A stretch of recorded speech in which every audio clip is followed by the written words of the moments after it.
breaking down the bracket. Appreciate all of you joining us. Make sure you follow us on TikTok, Instagram, and Twitter. But Fumble Sports. Smiley face for Maryland, crying face for West Virginia. What do you guys think? Who do you think is going to win this early matchup between the 8-9?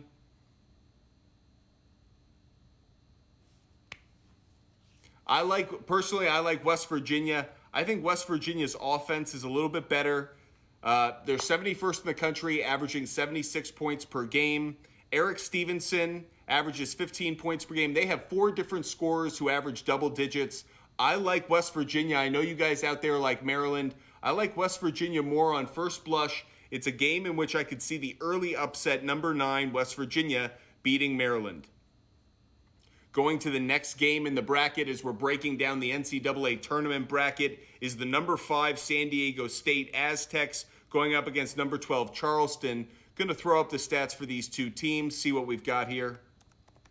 I'm doing my notes just like everyone else now that we know what the outcome of the bracket is. I always feel like this is Christmas. We get to kind of open the presents and see what's under the tree when it comes to basketball.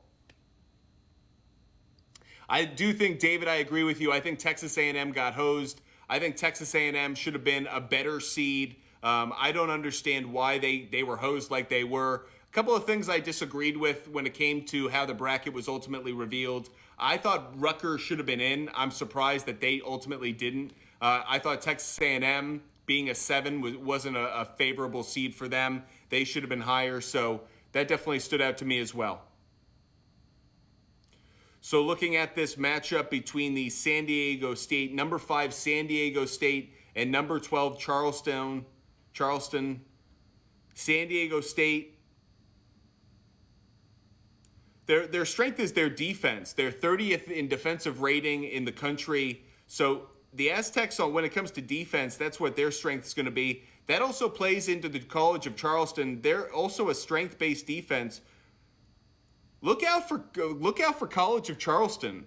Offensive rating, they're 16th in the country. Defensive rating, they're 27th in the country. That's really noteworthy to me as we're going through this early bracket and just looking at, obviously, not just making picks, but also looking at betting opportunities, and that's what we're really doing tonight. We're just taking kind of a first reaction, immediate reaction to the bracket. One of the things that stands out to me is the College of Charleston is 16th offensive rating, 27th in defensive rating. Really interesting to me. I always love to see a team that's balanced like that. They're a number 12 seed, but keep an eye on that. That's one of those 5-12 matchups that could be favorable to bet on in a number of ways, not just for upsets. Again, there's filling out brackets, and then there's cashing tickets. That's a game I have my eye on. I'd be curious to know what the spread's going to be for that San Diego State Charleston game. 27th in defensive rating. Really interesting to me. Again, guys, keep your eyes on not just filling out brackets, but how you guys want to bet some of these games. I have my eye on this San Diego State Charleston matchup. Really interesting. Putting together my notes as we go through this early reaction to the bracket. Hope you guys are having a wonderful selection Sunday. The next game we're going to focus on really quickly, now that we're going through the South region, is Virginia against Furman.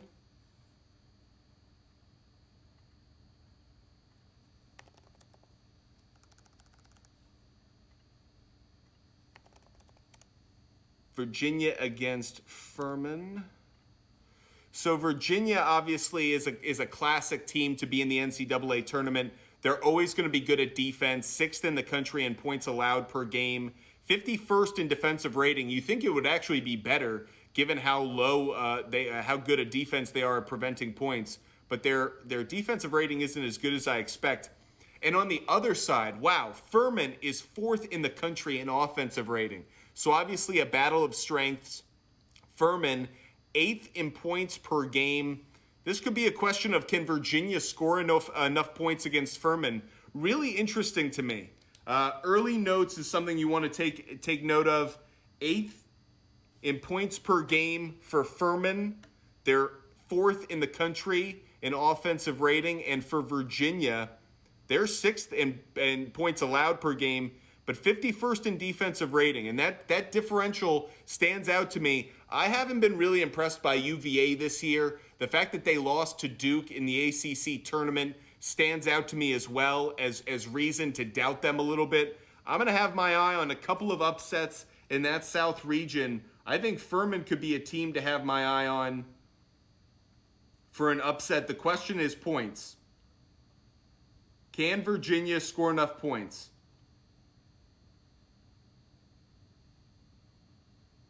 Appreciate all of you joining us. Make sure you follow us. Hit that follow button and hit that like button. We're going through every game of the NCAA tournament. In this first round, we're going to break down every game. As you can hear, we're just taking an early look at the notes. We're going to break it down, obviously not just from filling out a bracket standpoint, but from the bets as well. The bets we want to make.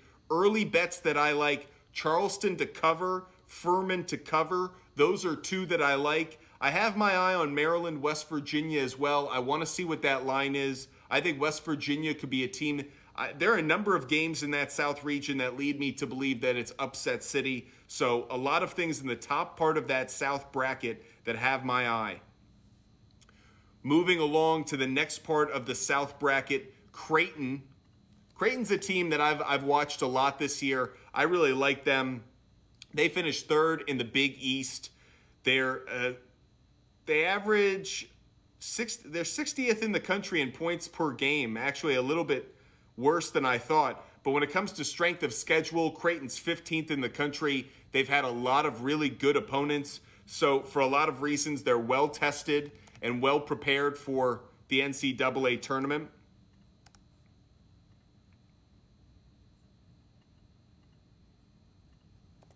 They go up against NC State. This is a number 6, number 11 matchup between Creighton and NC State.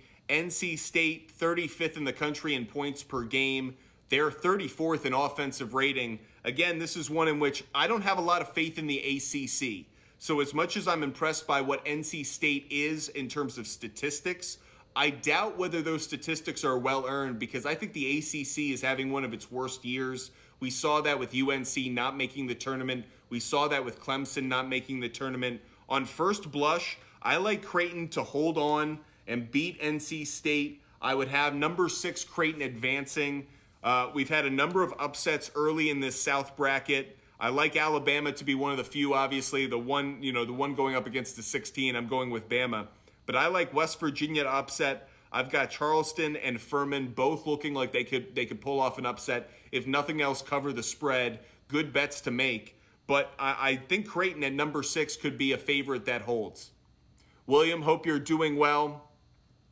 We will get to Kent State and Indiana in a little bit. We're going to break down the bracket. Right now we're in the South region. We're just breaking down each game, going through some of these early stats, making notes. This is just a first blush. We're going to be putting out a lot of content out throughout the week to break down games. This isn't our breakdown. This isn't us giving out picks. This is just a first reaction to opening our presents on Selection Sunday, seeing what the matchups are, and starting to give some analysis to it.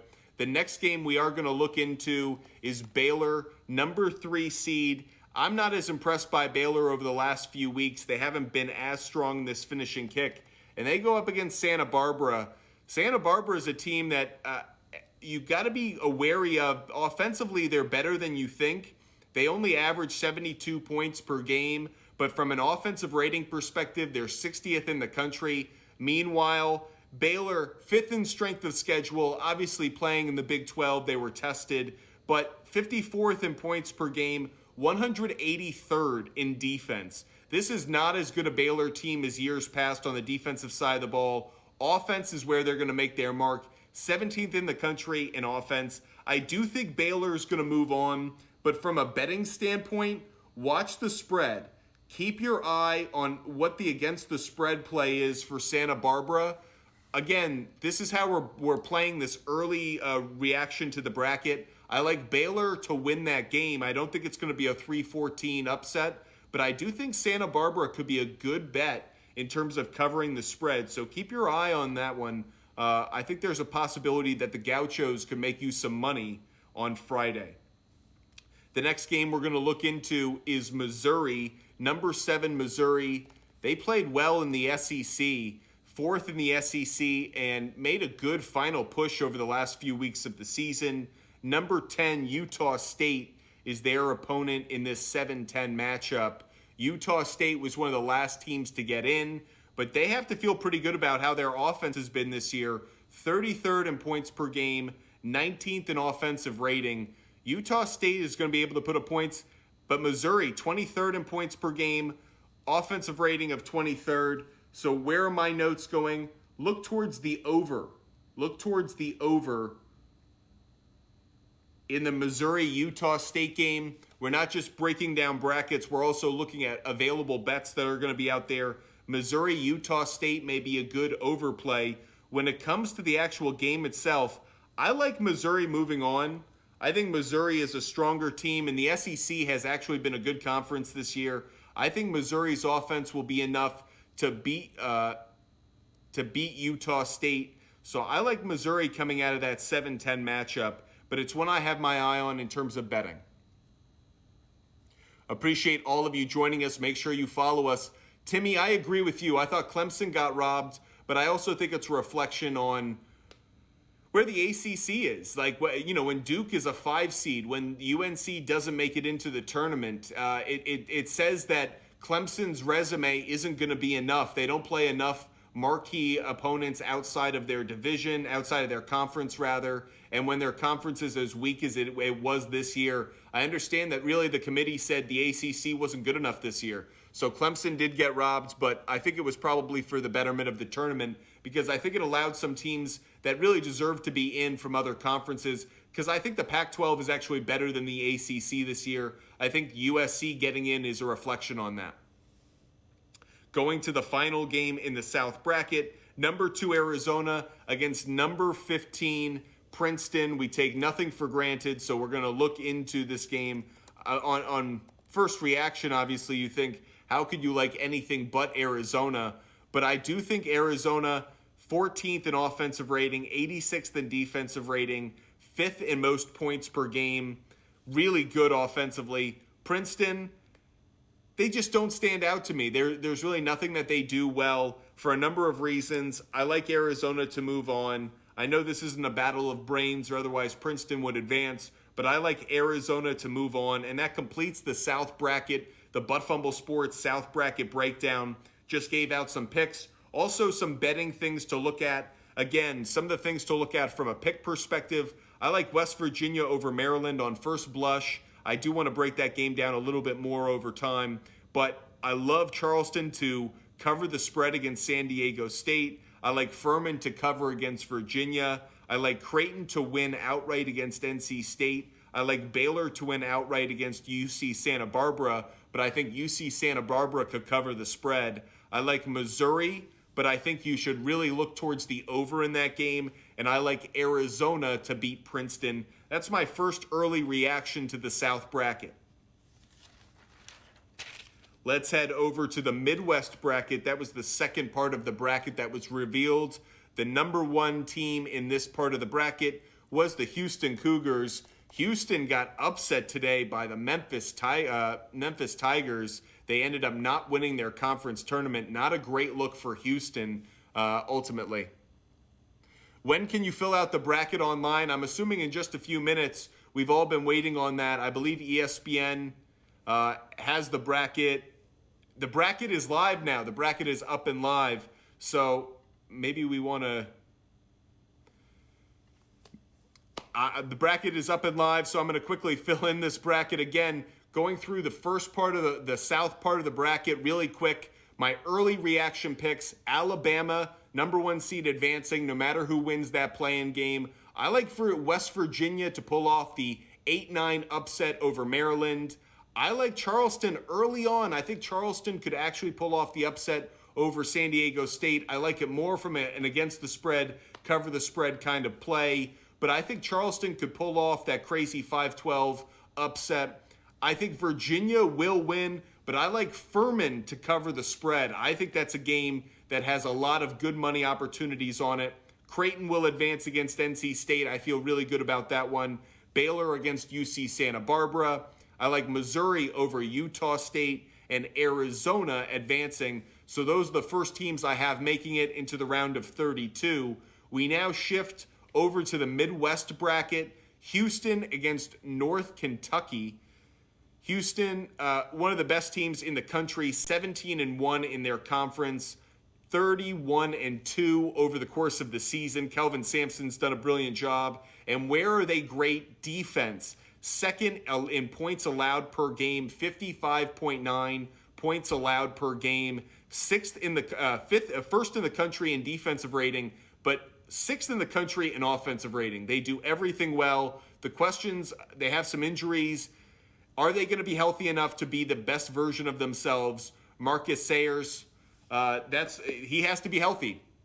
Sasser, rather. If he's not healthy, that's going to be the problem. But from a statistical standpoint, have your eye on the Houston Cougars. They absolutely could end up making a Final Four run if they're healthy enough to do so. Because from a statistical standpoint, looking at trends of past years, it's the teams that are offensive rating, defensive rating in that top 20. That's where Houston is. They're first in defensive rating. They're sixth in offensive rating. I certainly like Houston to advance in that 1-16 seed. Now, the next matchup in this one is Iowa against Auburn. Iowa, to me, is a team that I'm probably a little too biased on. I really like them. I like their shooting, especially Chris Murray. Everyone knows what his brother has done for the Sacramento Kings. Keegan Murray, I really like him. I may be too biased here towards the Big Ten as well, in part because Auburn is playing in an SEC that has been really good this year, but I thought Auburn was good towards the early part of the season. They really tailed off late. For that reason, I prefer Iowa. I thought Iowa had a stronger finishing kick than Auburn did. Iowa, 28th in the country in strength of schedule. Auburn, 17th in strength of schedule. When it comes to what these teams do well, Iowa is 12th in offensive rating. That's what stands out. They score. That's what they do well. I like Iowa to advance. You can hear, again, I am saying I'm a little biased on this one, but I do like Iowa to advance. Answering a question from the chat, how is Duke a 5 seed, but Virginia is a 4? Well, Virginia won the conference, and I think even though that the conference tournament went to Duke, I think the committee is always going to favor the team that ultimately won the conference over the course of the season.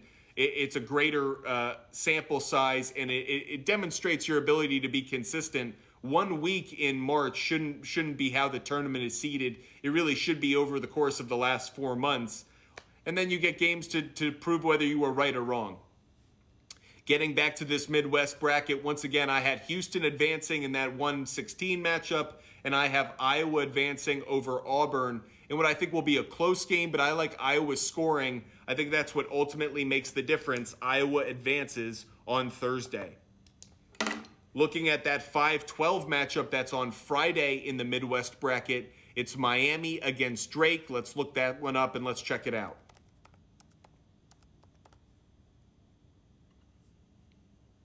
Miami won the ACC regular season, going 15-5 in the conference, 25-7 overall. Meanwhile, Drake was 15-5, second in their conference over the regular season, 27-7 overall. Interesting. Drake hits those kinds of statistics that I mentioned a moment ago, where you want to see where a team measures up in offensive and defensive rating. Drake, 53rd in offensive rating, 18th in defensive rating. Drake's a good team. Keep your eye on the Drake Bulldogs. They're going to be a tougher game for Miami than people think. Miami, 8th in offensive rating this year, but they are one of the worst defensive rating teams in the country, certainly to make the tournament. 238th in defensive rating. Ugly for the Miami Hurricanes. So Miami scores a lot of points, but Drake's good defensively, and Drake's a little better offensively. I'd have my eye on the upset once again. I could see Drake pulling this one off. I certainly like it as a spread play. I think Drake is going to cover the spread. That said, Miami, keep your eye out on that 12-5 matchup. I could see Drake advancing. I'm willing to make it the upset. Looking at Indiana and Kent State will be our next matchup. That's a 4 against a 13. Indiana was second in the Big Ten over the course of the regular season, 12-8 in their regular season Big Ten conference schedule, 22-11 overall. Kent State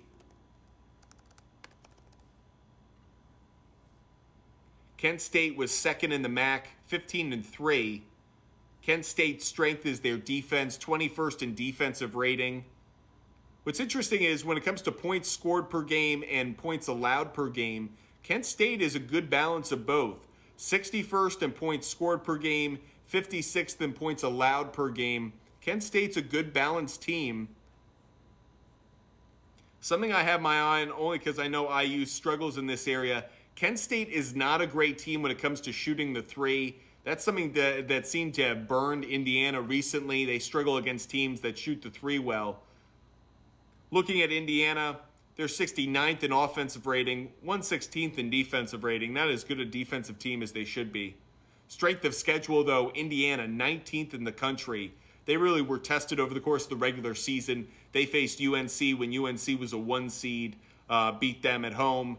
They played Xavier earlier in the year. I think Indiana is a much better team. The question is, will Indiana show up? Sometimes the Hoosiers don't quite show up in prime time, just like we saw in the Big Ten tournament. That was actually probably a tournament that they should have made a larger or deeper run in. They didn't. But I do think Indiana advances, and that sets up an interesting 4-12 matchup, at least in my bracket. I think Indiana will face Drake, as I have Drake upsetting Miami. The next game in that Midwest bracket is between Iowa, but before we can get to that, it's Mississippi State against Pittsburgh. Looking at Mississippi State first, that's a play-in game that'll happen over the next couple of days. Mississippi State, 9th in the SEC. They're a good defensive team. They're a good defensive team. 13th in defensive rating. They allow only 61 points per game. 11th in the country, 11th fewest. So Mississippi State, very good defensive team. Let's check out Pittsburgh. Let's see how they are. Pittsburgh was 3rd in the ACC. Their strength is their offense. They were 31st. They averaged 76 points per game. They're better in offensive rating than they are in points per game. I would have Mississippi State advancing. Again, you can hear I'm not really high on the ACC. I like Mississippi State. That's the play-in part of it, though. We get Mississippi State, then playing Iowa State would be the matchup. This pits the SEC against the Big 12, what I believe to be the two best conferences in the country this year. Iowa State, 9-9 in the Big 12. They ended up 5th in the conference. Their strength of schedule was 8th, though, so that tells you how challenged they were. Really good defensive team. Mississippi State is as well. So, again, I mentioned this earlier. We're doing this early preview show for the college basketball bracket and the tournament, and it's not just to make our picks, but it's also to talk about where there are gambling opportunities out there. And there is a gambling opportunity if Mississippi State wins against Pittsburgh. I really like the under in an Iowa State-Pittsburgh game because both of those teams are really good defensively. I think that would just be a low-scoring matchup. Again, we'll have to see what the ultimate total comes out to be set by Vegas. But that's just one I have my eye on. When it comes to the actual game, I like Iowa State advancing. But we'll have to ultimately see if Mississippi State's able to get in that position. They have to beat Pittsburgh first. Make sure you're throwing your questions in the chat. We're going to continue to break down the bracket by region, but if you have questions, we're definitely here for it. Can you go over why you have Drake over Miami? I really like the metrics of Drake. Drake, when it came to offensive and defensive rating, really rated well on both of those metrics. Miami, good offensive team, really bad defensive team. I actually think Drake, in being more balanced, could create a challenge for the Miami Hurricanes. That's why I like in that 5-12 matchup. I like Drake advancing. I do need to do some additional research on Drake's guards. It's always about guard play, it feels like, in the tournament. But for me, I think Miami can score points, but are they going to do enough on the defensive side of the ball? I think Drake could be a good 5-12 upset play.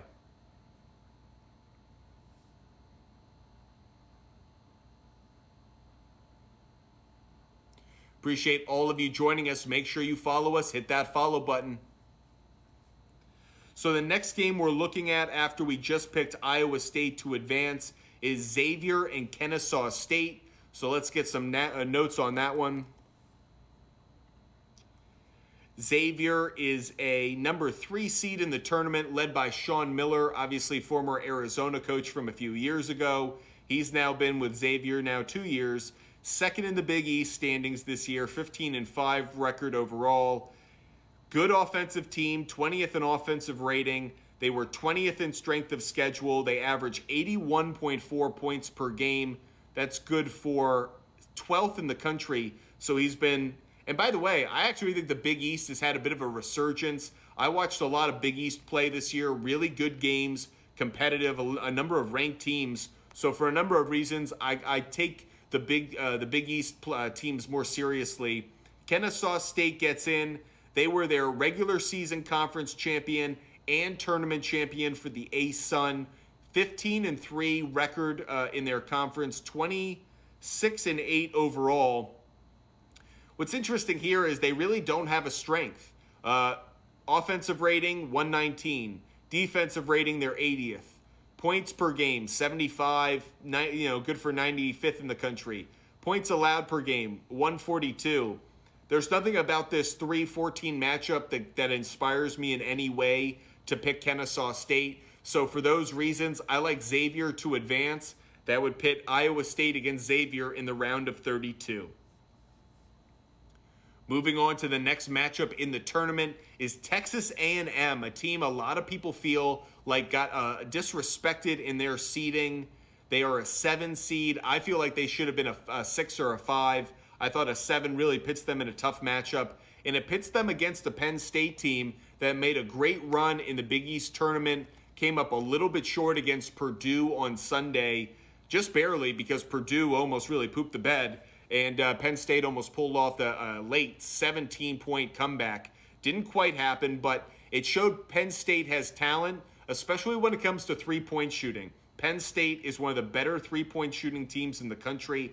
Their three-point percentage is 12th in the country. So if you're the Texas Aggies, that's what you have to be concerned with.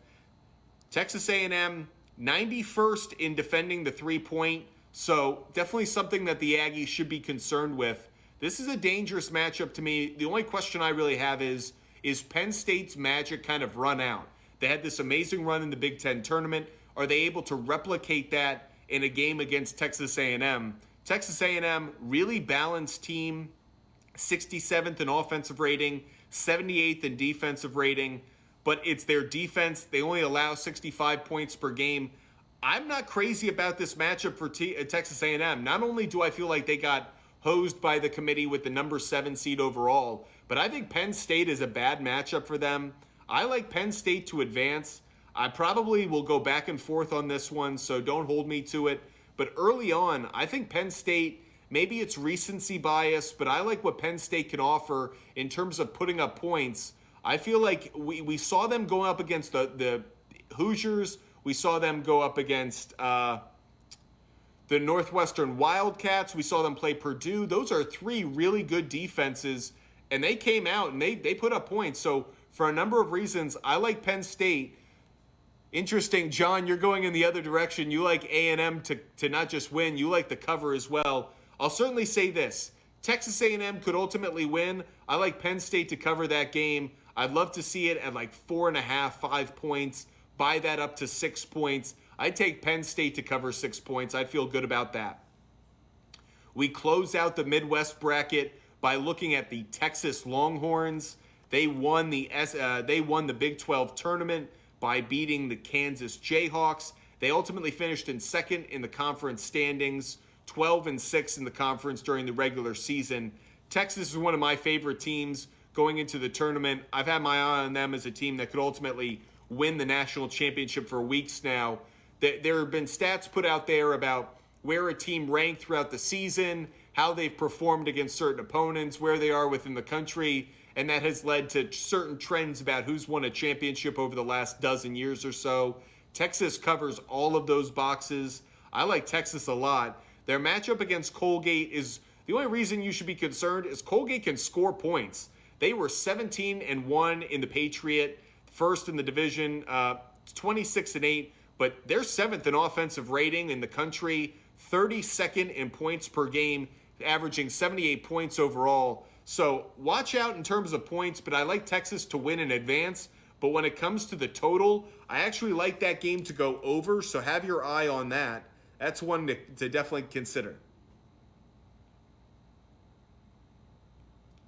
Checking out some questions in the chat. If you've got questions, feel free to throw them in there. Movie, TV, and Sports asks, what's my opinion on Duke's seed?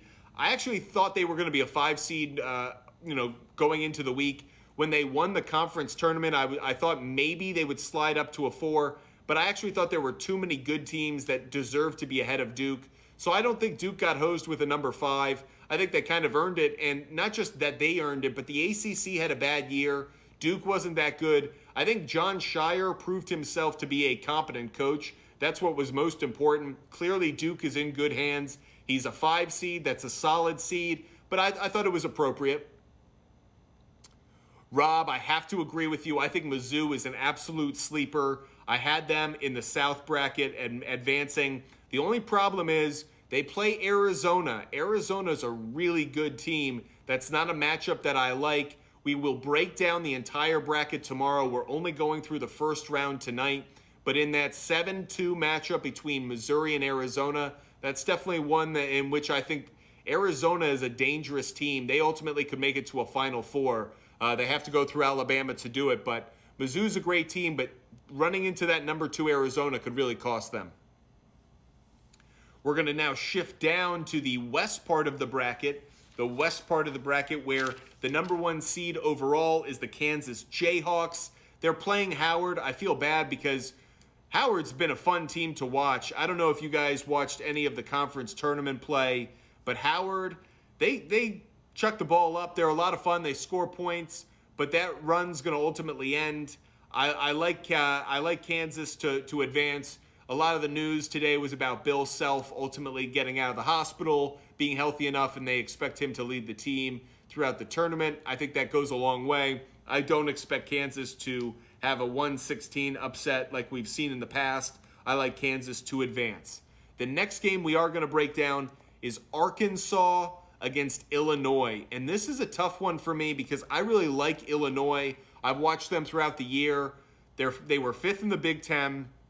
When it comes to their defense, they're 40th in defensive rating, but their offense isn't terrible. They score 74 points per game. Arkansas, on the other hand, their defense is, again, 44th in the country. Both of these teams, I guess, when it comes to a betting perspective, I'm going to look towards the under in that game. But it's a challenge for me because Arkansas, 8-10 in the SEC, 9th in the SEC, but the SEC was so good this year that Arkansas is probably a better team than their stats show, than their record shows. Illinois, though, I like Brad Underwood. I really like Matthew Mayer, their transfer from Baylor. Terrence Shannon averages 17 points per game, but they're a little top-heavy with those two. Those are the only 2 players that they have that average double-digit points. Meanwhile, Arkansas is really deep. Their 5 starters average, they have a guy off the bench who does that. But they have 4 starters who average double-digit points. For me, as much as I hate to say it, I feel like Arkansas is the better play. I want to say Illinois, but statistically, I feel like Arkansas is the better direction to go, just a little bit better. And again, I'll probably flip-flop on that throughout the week, but early reaction is Arkansas to advance over Illinois. That would set up a Kansas-Arkansas meeting, which would be a really interesting Big 12 SEC matchup in the round of 32. We continue to look at the West region, and the next game is a 5-12 matchup between St. Mary's and VCU. Just pulling up the stats now. So St. Mary's, the number 5 seed in the West region. St. Mary's ended up first in their conference, 14-2. Again, that's a conference that includes Gonzaga. So you know St. Mary's had a great year, 26-7 overall. They were 5th in the country in points allowed per game, just 60 points allowed per game, 17th in defensive rating. They also had a strong strength of schedule, 58th in strength of schedule. And given the conference they play in, that's actually pretty strong for them. Meanwhile, VCU, went to the wrong stats on that.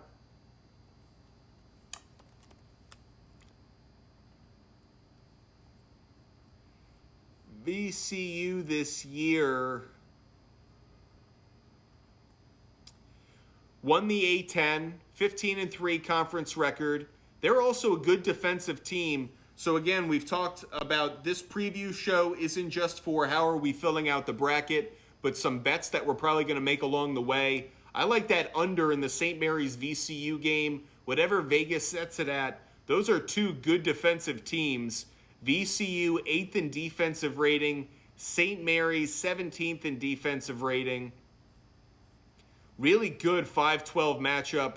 We've had a number of those. St. Mary's, 4 different scorers in double-digit points, but after that, their next highest scorer outside of those 4 is averaging just 5 points per game. So St. Mary's relies on those 4 guys for their offense, and that's about it. But that's better than what you can say about VCU. VCU only has 2 scorers in double digits. I'm going to go with St. Mary's. I think St. Mary's will hold off the 5-12 upset. I think St. Mary's, in part because they have played good opponents this year. I think playing Gonzaga has prepared them well. I'll go with St. Mary's advancing over VCU in that 5-12 matchup. The next game we're going to look into in the West is obviously a matchup that has a lot of attention and will get a lot of attention in the newspapers because of Rick Pitino, and that's UConn against Iona. Iona won the MAAC. They were first in the conference, 17-3 record. Rick Pitino, the head coach, for how long, we'll obviously see if they're able to make a run. But St. John's is calling, and it sounds like Rick Pitino is ultimately going to be the new head coach of St. John's. But before that happens, Iona against UConn. Iona, really interesting, much better team than I expected them to be in looking at their stats. They're 47th in offensive rating, 23rd in defensive rating. That gets towards that sweet spot of being a well-balanced team, but it's not as good as UConn. UConn is 9th in offensive rating, 34th in defensive rating. UConn scores 78 points per game, 30th in the country. They allow 65 points per game, 47th in the country. UConn, statistically, is one of the best teams in the country. I know Iona is a good defensive team. They're actually pretty balanced on both. But I like UConn to advance in this one. Iona does have 4 players that average double-digit points. Iona is a good team. Man, this is a good game. Keep your eye on this game. This is a 4-13 matchup. I like Iona to cover. You feel like this is going to come down to the final few possessions of that game, but I like UConn to advance. UConn to advance to play St. Mary's. I like that, but I like Iona to cover. In this preview show, we're obviously looking at who's going to advance in the bracket, but also the bets to make. So early reaction, I like Iona to cover, but I do like UConn to advance. Make sure you're following us. Hit that like button. Every time that you guys follow and support us, we appreciate it. Goes a long way. If you've got any questions, feel free to throw them in the chat. Memphis and FAU, we'll be getting to that game in just a little bit. That game is obviously in the East region. We'll get to that in just a little bit. We're breaking down the West right now. We have been through the South. We've been through the Midwest. Halfway through the West as we break down the NCAA tournament. It is Christmas time for college basketball fans and for betting fans, so make sure you follow us.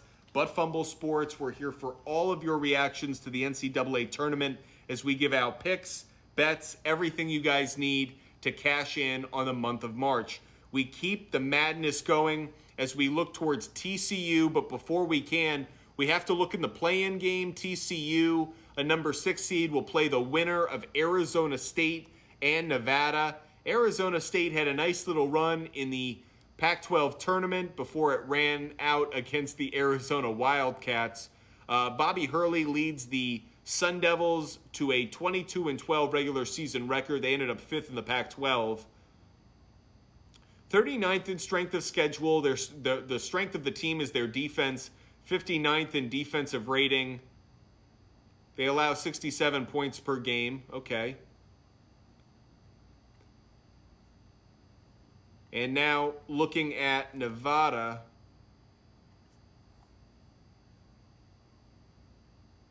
Nevada is kind of they're 12-16, 4th in the in the Mountain West.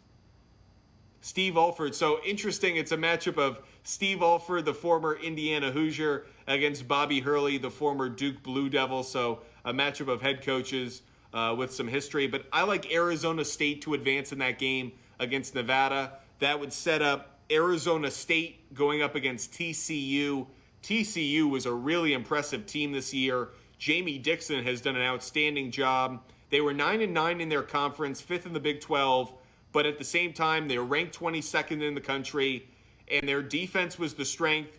They allowed 67 points per game, but their defensive rating 39th in the country. I like TCU to advance.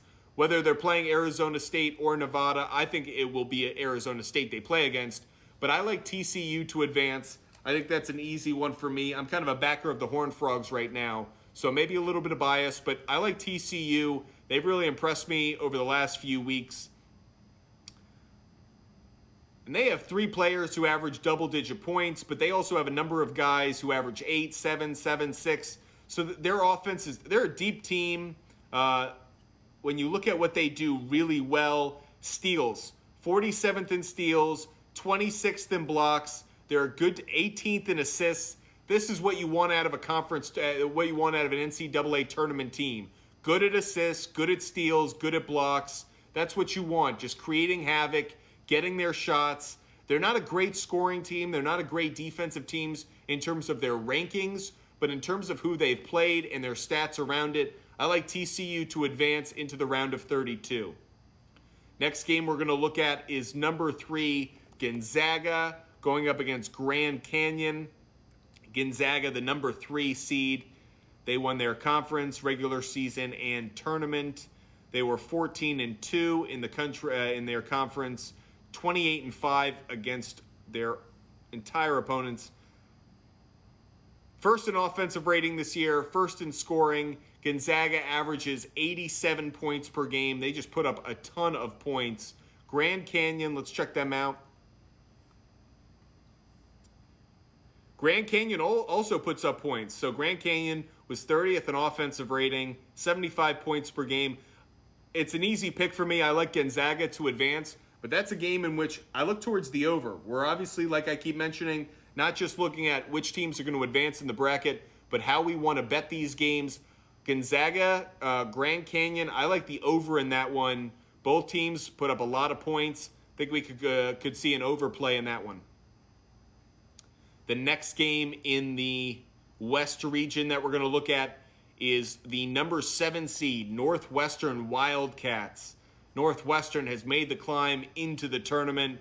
A couple of years ago, they were kind of a Cinderella story as they got in. They're much more established now. They were 2nd in the Big Ten this year. Great year for Chris Collins. He's really building something there at Northwestern. They are 32nd in the country in defensive rating, 19th in points allowed per game, 62.5 points per game. Strength of schedule, they were 38th. So I really like Northwestern. They kind of check a lot of boxes. Boise State, on the other hand, 24-9 this year, 13-5 in their conference where they finished 2nd. They're a good defensive team as well. So again, we look towards who we're going to pick. I like Northwestern to advance, but I like the under in that game. Keep your eye on the under in the Northwestern-Boise State game. Those two teams really good on defense. The under is probably going to be a play we like. But I like Northwestern to advance to the round of 32. To finish out the West region, UCLA and UNC Asheville. UCLA's been a team I really like. I know they have an injury now that has me a little bit concerned, But UCLA over the course of the year has been so good. They won the Pac-12 regular season title. Mick Cronin, they check that box of their 4th in defensive rating, they're 58th in offensive rating, so good balanced team, but it's their defense that's the strength. The question is Jalen Clark going to be healthy? He's dealing with an injury. He may be out. He averages 13 points per game, but they get enough offensive production from other players, so I think UCLA will advance and will play Northwestern in that round of 32 matchup. That completes 3 regions. We only have 1 more to go. Make sure you throw your questions in the chat. What time tomorrow will we be going over the round of 32?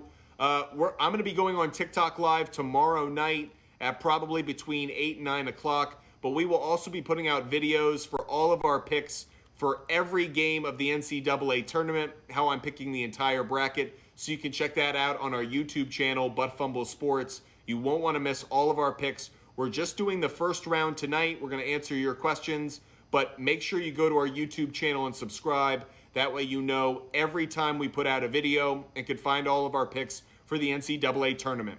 We're going to shift now to the last region of the bracket, and that is the East region. The East region that has Purdue. They face a play-in game. We won't break down that play-in game because it's 16 teams, a battle of 16 and number 16 seeds. But I like Purdue. I think Purdue found something in this round, in this Big Ten tournament.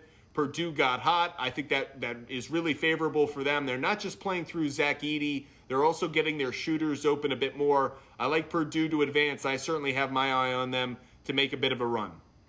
Okay, now the next game we're going to look into is Memphis and FAU. Both of these teams had good conference tournaments, so I'll be interested to see what their stats come out. So FAU, 18-2 in the conference, first in their conference. They won the regular season, 31-3 overall. They check a major box for me. 15th in offensive rating, 19th in defensive rating. FAU is a very balanced team, 28th in most points per game. They average 78.8 points per game. They average 65 points allowed per game, 41st. Man, I really like that.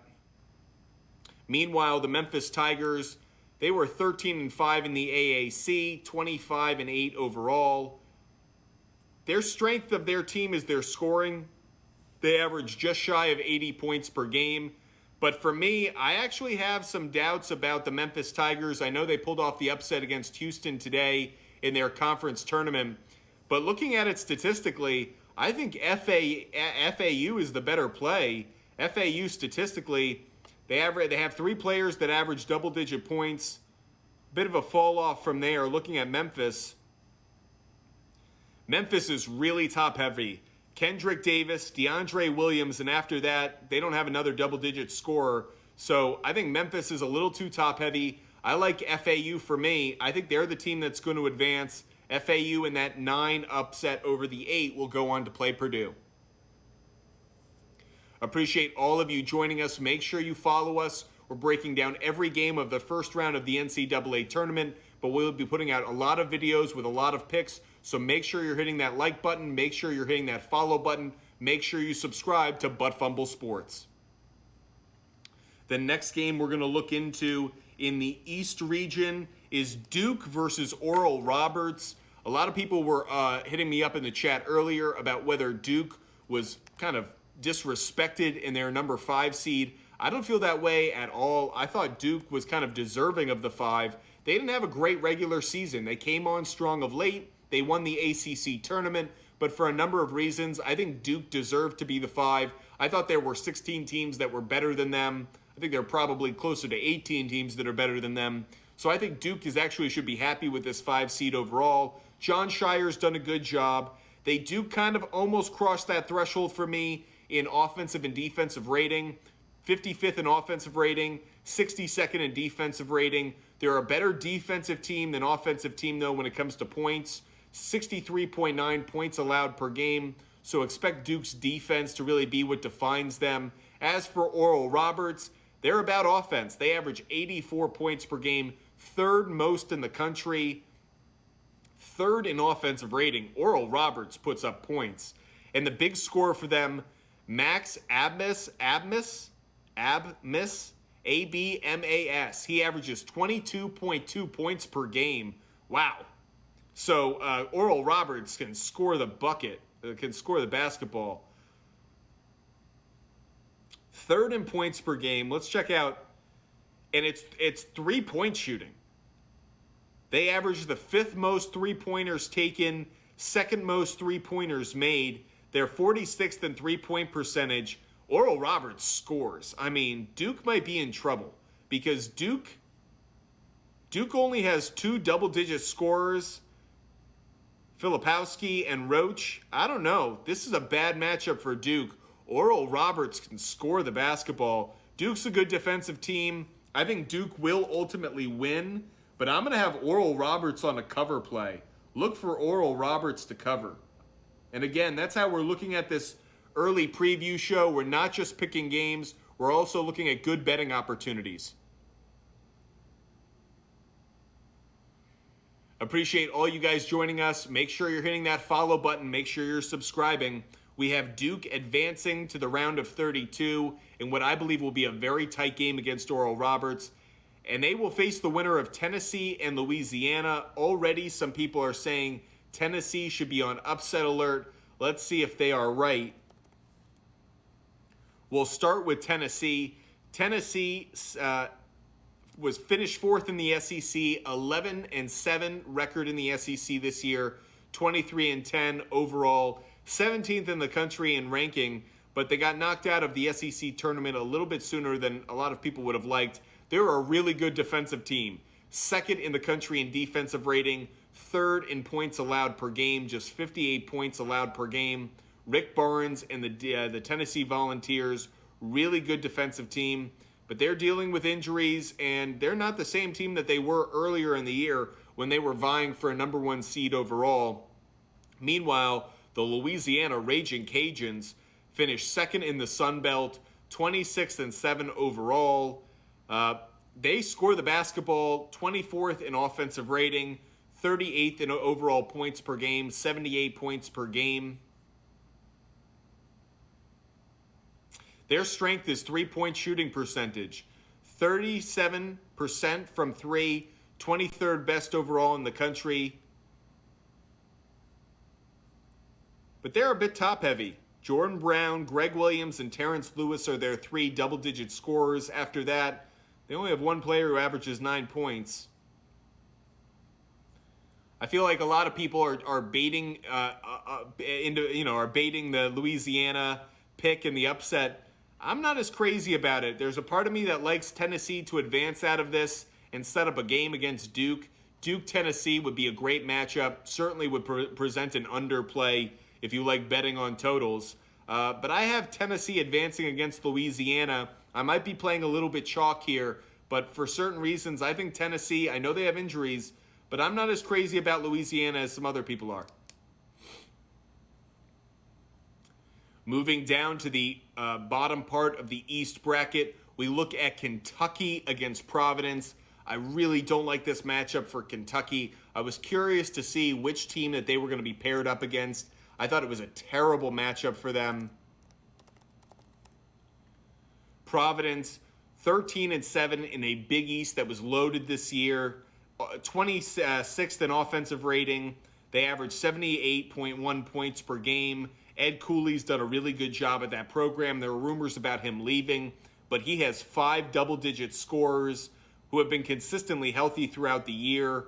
There's a lot of fall off outside of those 5 guys, so it's not a deep team, but they have got, but the guys they put on the floor, they can score, all 5 of them. As for Kentucky, they finished 3rd in the SEC, 12-6 in the conference, 21-11 overall. It's just not a great year for John Calipari. They're averaging 75 points per game. That's 99th in the country. Offensive rating, Kentucky's 35th, but it's not a team that's really a juggernaut. We talk about Kentucky so often, and they're just not that good. Oscar Tshiebwe, he's the superstar on this team, averaging 16.5 points per game, 13.1 rebounds per game. The question really is, can Tshiebwe dominate and single-handedly get Kentucky to the next round of the tournament. It's not a great matchup. Providence is a really good team. I think it's, this is a tough one for me because I think I'll probably lean towards Kentucky just because when Kentucky is an underdog, when Kentucky's being overlooked, they're a little bit dangerous. But I think Kentucky, it's more about they have the superstar in Tshiebwe. But I think this is a really close game. I like Providence to cover. So depending on what that line is, I like Providence to cover. But I think I'm going to have Kentucky advancing. I'm not feeling great about it. I think it's a really good Providence team. But their lack of depth, and it's a question of can they get to Tshiebwe in foul trouble. If they were able to do that, it certainly changes how I feel about the game. But for now, I do like Kentucky. Appreciate all of you joining us. Make sure you're hitting that follow button. That way you know every time we go live and every time we come out with a video, we'll be making picks for the round of 32 and the round of Sweet 16 and beyond tomorrow. This early show, this preview show, is just for the round of 64 as we look at all the first round matchups, not just the games and which teams are going to advance, but the bets to make, total plays or spread plays that really stand out based on the early matchups as we open our Christmas gifts for Selection Sunday now that we have a working bracket. Kansas State against Montana State is the next matchup we're going to look into. Kansas State is one of my favorite teams right now in the tournament. Going into it, they played really well in their conference. They have great guard play. Jerome Tang did a really good job this year taking over. So Kansas State, team I have my eye on. So maybe teasing too much in this, but they finished third in the conference, 11-7 in the Big 12, 23-9 overall. They're a good defensive team, 50th in defensive rating, but their stats are misleading because they played so many good opponents. But I really like the combination of Keontae Johnson, Marquise Noel. That's a great tandem that they have. A lot of points coming from those two. Both average over 16 points per game. That's the kind of tandem that you need in the NCAA tournament to play off of one another that often plays so well. So, admittedly, I really like Kansas State. But looking at Montana State, the Bobcats finished second in the Big Sky. They won their conference tournament. That's how they punched their ticket. They don't do anything spectacularly well when it comes to offensive rating or defensive rating. They're middle of the pack. They only have one big-time scorer. Raekwon Battle averages 17.4 points per game.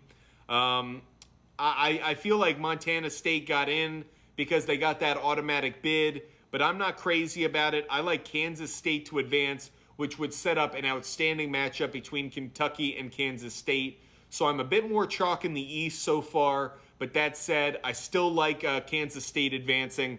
Don't feel too hesitant about that. The next game we're going to look into is Michigan State going up against USC. Tom Izzo making some history, getting into the NCAA tournament once again. But this isn't a Michigan State team like we've seen in years past. They're just not as good. They're not as talented. Their lack of a run in the NCAA tournament was certainly, or in the Big Ten tournament was certainly a sign of that.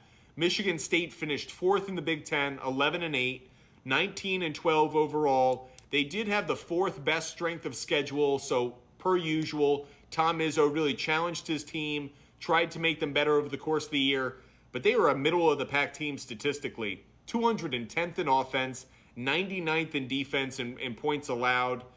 They're just not an exceptional team. They only have 3 double-digit scorers. Tyson Walker, Joey Hauser are the two that they really rely on. But I'm really not crazy about Michigan State this year. As for USC, they're in a bit of a different situation. They finished second in the Pac-12. Again, second in the Pac-12. You may overlook that. 22-10. They were 14-6 in the conference. 41st in strength of schedule. Their strength, I guess, is their defense. They're kind of, again, I think this is a fair matchup because I think both are kind of blah teams. I'm not really dazzled by either one of them. But if I had to go with one over the other, I probably lean Michigan State only because of the experience of Tom Izzo. being able to get his team ready for a single game, one matchup to win. But I don't have Michigan State making a run in this tournament, so don't hear this as me revving up to take Tom Izzo and the Spartans to go deep into the tournament. I think they make the round of 32, but I will say now I do think they lose in that round of 32. And their opponent for that, I think it's going to be Marquette. Marquette, we'll break down the matchup just so you guys can understand why my pick's coming where it is. But I've been really impressed with Marquette over the last week. They had a really good regular season in the Big East. First in the Big East, they won the regular season, 17-3, 28-6 regular season record, 18th offensive rating. That's what you want to see. Shaka Smart, usually known for his defense, but it's his offensive rating that really stands out to me. They're a good offensive team. They have 4 different players who average double-digit points, and they have another player who averages 9, another one that averages 7. This is a bit of a deeper team in terms of who can score. Vermont, on the other hand, they won the AEC regular season title. They went 14-2 in the conference, 23-10 overall. But Vermont, not a great team, good offensive rating at 54th. But when it comes to who can score the ball for them, 3 double-digit scorers, and after that it falls off. I like Marquette. Marquette's a good team. They're well coached. I think they were challenged by their conference opponents. So I like Marquette advancing to the next round to face Michigan State. Make sure you follow us on TikTok, Instagram, and on Twitter.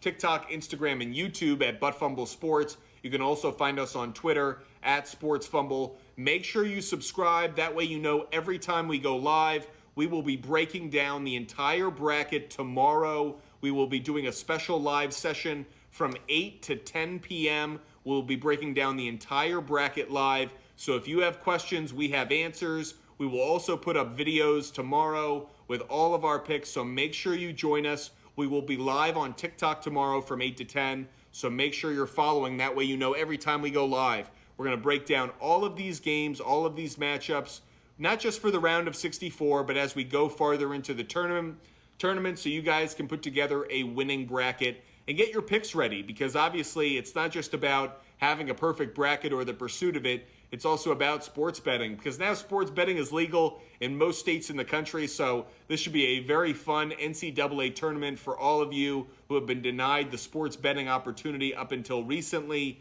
This is going to be a lot of fun for you.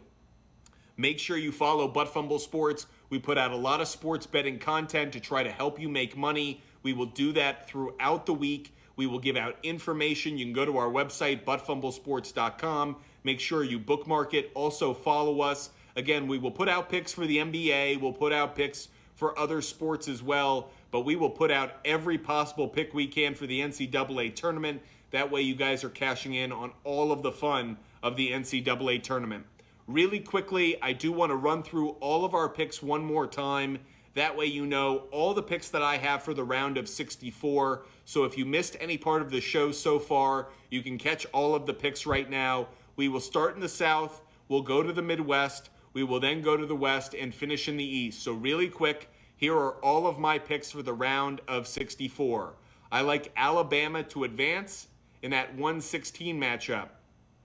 I like West Virginia. And again, keep in mind, these are first immediate reactions. We could put out videos tomorrow or later in the week, but these are my first reactions put out just after the bracket came out, so early reactions. So Alabama, I have them advancing. I have them playing West Virginia. I think West Virginia will beat Maryland and advance to the round of 32.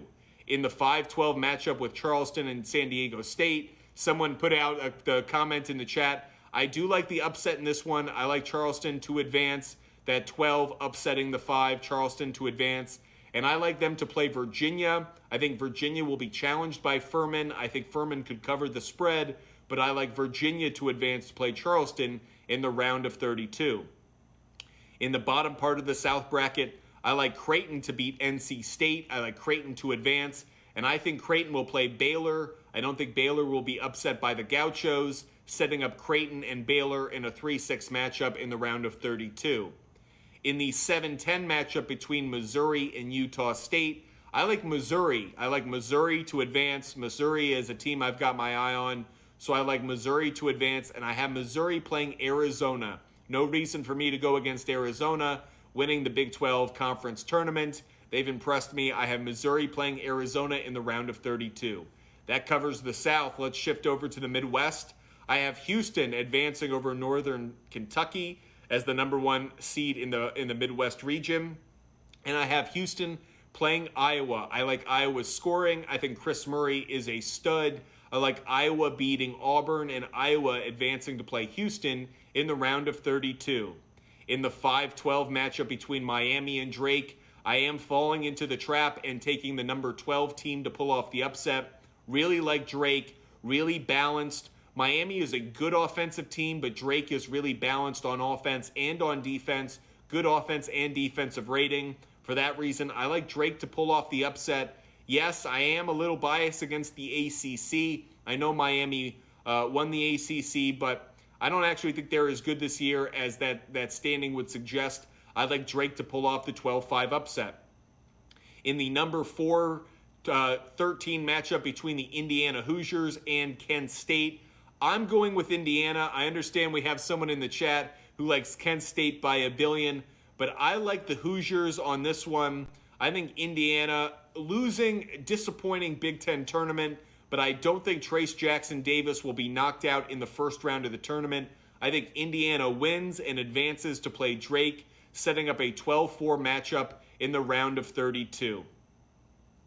In the bottom half of the Midwest bracket, I like Iowa. There's a play-in game between Mississippi State and Pittsburgh. I like Mississippi State to win that game, and I have them playing Iowa State and losing to Iowa State. Iowa State learned from playing the competition of the Big 12. I think Iowa State will advance. I think it's going to be a low-scoring affair. Certainly like the under in that game if it is Mississippi State against Iowa State. But I like Iowa State advancing and playing Xavier. Xavier, a really good team out of the Big East. Number 3 seed. I think Xavier will not have a problem with Kennesaw State. I like Xavier to advance. That's number 6 Iowa State playing number 3 Xavier in the round of 32. In the big, controversial move by the selection committee, the number 7 Texas A&M Aggies will play the number 10 Penn State Nittany Lions. Texas A&M is a good team. I feel like they should be pissed off, and this is a game I'm definitely admitting I'm going to flip-flop on throughout the course of the week. Right now, I have Penn State advancing over the Texas A&M Aggies. Penn State really good at shooting the 3. Texas A&M isn't good at defending it. I think Penn State could ultimately come out with the win. If nothing else, I like Penn State to cover. But for now, I like Penn State to win and advance. I think Texas A&M, maybe the committee's telling us something by giving them that number 7 seed. But I like Penn State playing number 2 Texas. I don't think Texas will have any problems with Colgate. I like Texas advancing and moving to the round of 32 to play Penn State. That covers the Midwest region. Let's shift down and give our picks for the West region. Number 1 overall seed for the West region is Kansas. I see no reason to believe Kansas will have trouble with Howard. I think Kansas advances to the round of 32. They will play Arkansas. Tough matchup for me. Illinois against Arkansas. I really like Illinois, but I think Arkansas is just a little bit better. I think Illinois could cover. I like Arkansas to win and advance. So Kansas against Arkansas is the round of 32 matchup I see in the West region. The next one, number 5 St. Mary's against number 12 VCU. St. Mary's, I think, was challenged enough through the regular season to be prepared for this NCAA tournament run. I like St. Mary's to beat VCU, and I have St. Mary's playing number 4 UConn, as UConn will beat Iona. This is the Rick Pitino game as UConn plays Rick Pitino and Iona. But I think Rick Pitino's career at St. John's can start a few days after this game because I think UConn's one of the better teams in the tournament. I could see UConn making a run not just to the Sweet 16, but even maybe to an Elite 8. So I like UConn advancing over Iona and playing St. Mary's in a 5-4 matchup in the round of 32. In the bottom part of the West region, I like number 6 TCU against Arizona State or Nevada. I think Arizona State will win the play-in game, but I really like TCU. I have them advancing. TCU, a number 6 seed. I have them playing a number 3 Gonzaga team. Gonzaga plays Grand Canyon in the first round, but I like Gonzaga winning that matchup. Gonzaga averaging the most points in the country. I think you should bet the over in that Gonzaga Grand Canyon matchup, but I do like Gonzaga advancing to play TCU in the round of 32. And the final few games of the West region, Northwestern against Boise State. I really like Northwestern. I love the under in this game, no matter what the line's set at. Two teams that are defensively focused. But I think Northwestern advances to the round of 32, where they'll play the number 2 seed in the bracket, UCLA. UCLA plays UNC Asheville in the first round. Don't think we see a 15-2 upset. Like UCLA to advance and play Northwestern in what should be a great defensive battle. That covers 3 of the regions. We have one more to go before we go to all of your questions in the chat. But here are my picks for the East region. Number 1, Purdue. I like them no matter who they play. They go up against a play-in game of number 16 teams. I like Purdue to advance. Number 8, Memphis against number 9, Florida Atlantic. Looking at their stats, I like Florida Atlantic. I know Memphis pulled off the upset of Houston in their conference tournament, but that recency bias isn't getting me. I like FAU to advance to play number 1 Purdue in the round of 32. Number 5, Duke against number 12, Oral Roberts in the round of 64. I think this game is going to be closer than people think. I think Oral Roberts will cover the spread, but I like Duke to win. I think it's going to be a little bit closer. I like Duke to advance, and I have Duke advancing to play Tennessee. A lot of people are starting to jump off the Tennessee bandwagon, and they have Louisiana advancing. I don't. I have number 4 Tennessee and their defense doing just enough to advance, setting up a 4-5 matchup between Tennessee and Duke. To close out the East region and to close out our picks for the bracket, I have Kentucky advancing in a very close battle against Providence. I could see Providence covering, but I do think Kentucky will win that game. And I do like Kansas State to advance as well, setting up a 6-3 matchup between Kentucky and Kansas State in the round of 32. I don't think Montana State can compete with Kansas State. I think Kansas State could be actually a dark horse team to make a deep run to an Elite 8 in this tournament. Michigan State against USC. Feel kind of similarly about both of these teams. They didn't really impress me through the regular season. I think Michigan State advances purely on the coaching of Tom Izzo and his experience with the tournament, but I don't think Michigan State goes much farther than that because they will play number 2 Marquette in the round of 32. I like Marquette to advance against Vermont, and I like Marquette to ultimately beat Michigan State in the round of 32. Those are all of my picks for the round of 64, the first round of the NCAA tournament. We will be putting out all of our picks tomorrow, so you can get all of our picks for all rounds of the NCAA tournament. So make sure you go to our YouTube channel, But Fumble Sports. Subscribe to that YouTube channel. That way you can get all of our videos. You'll also know when we go live. We will be going live tomorrow on TikTok Live, answering all of your questions.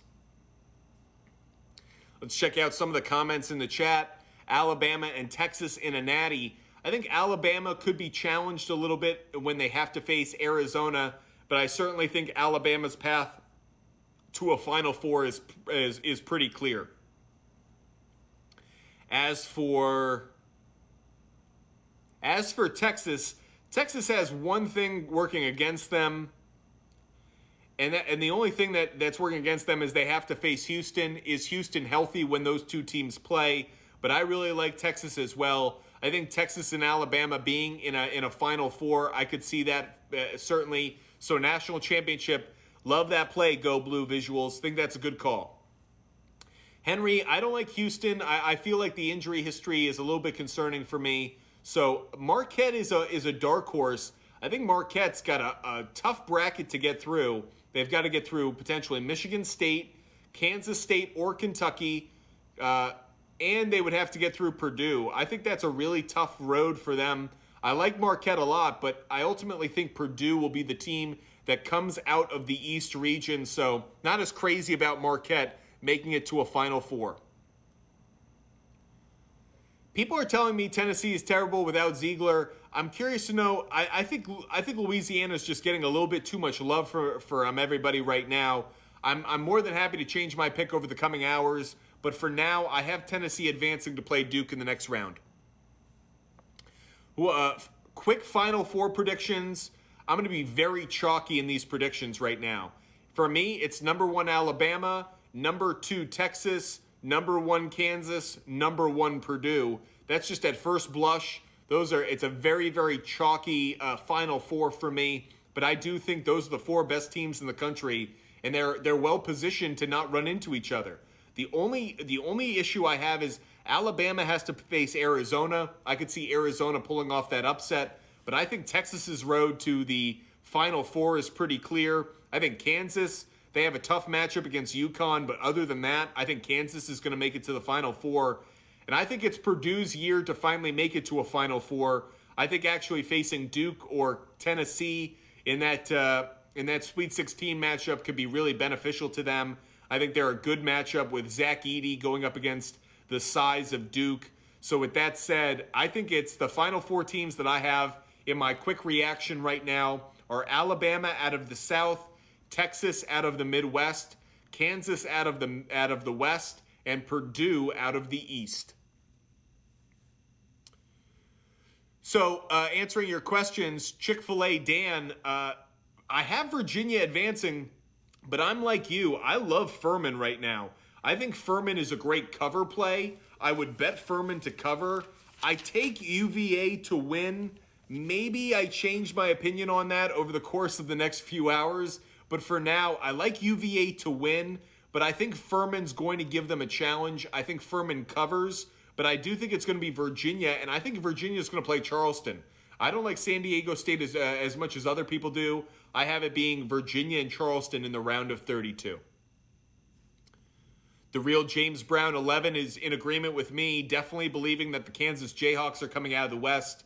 Jayhawks were a dominant team late in the year. The only team they seemed to have a problem with was Texas. Interestingly enough, they would run into Texas. If they made the Final Four, it would be a battle between Texas, in my bracket at least, Texas and Kansas in the Final Four, so it would be really interesting. Memphis, FAU. I like FAU. I know Memphis got the upset win today in their conference tournament, but I like FAU. They check a lot of boxes for me. They're a more balanced team, offensive and defensive rating. I like FAU a lot, actually. I don't see Marquette winning at all. I know there might be some Marquette love here, but I think Marquette actually has a brutal road to go through. They could face Michigan State. They have to face the winner of, I think, Kentucky, Kansas State. By the way, and if I'm wrong, that could be Providence. Still a tough matchup for Marquette. And then they would probably have to play Purdue. I think Marquette's road to a Final Four is virtually impossible for them to win.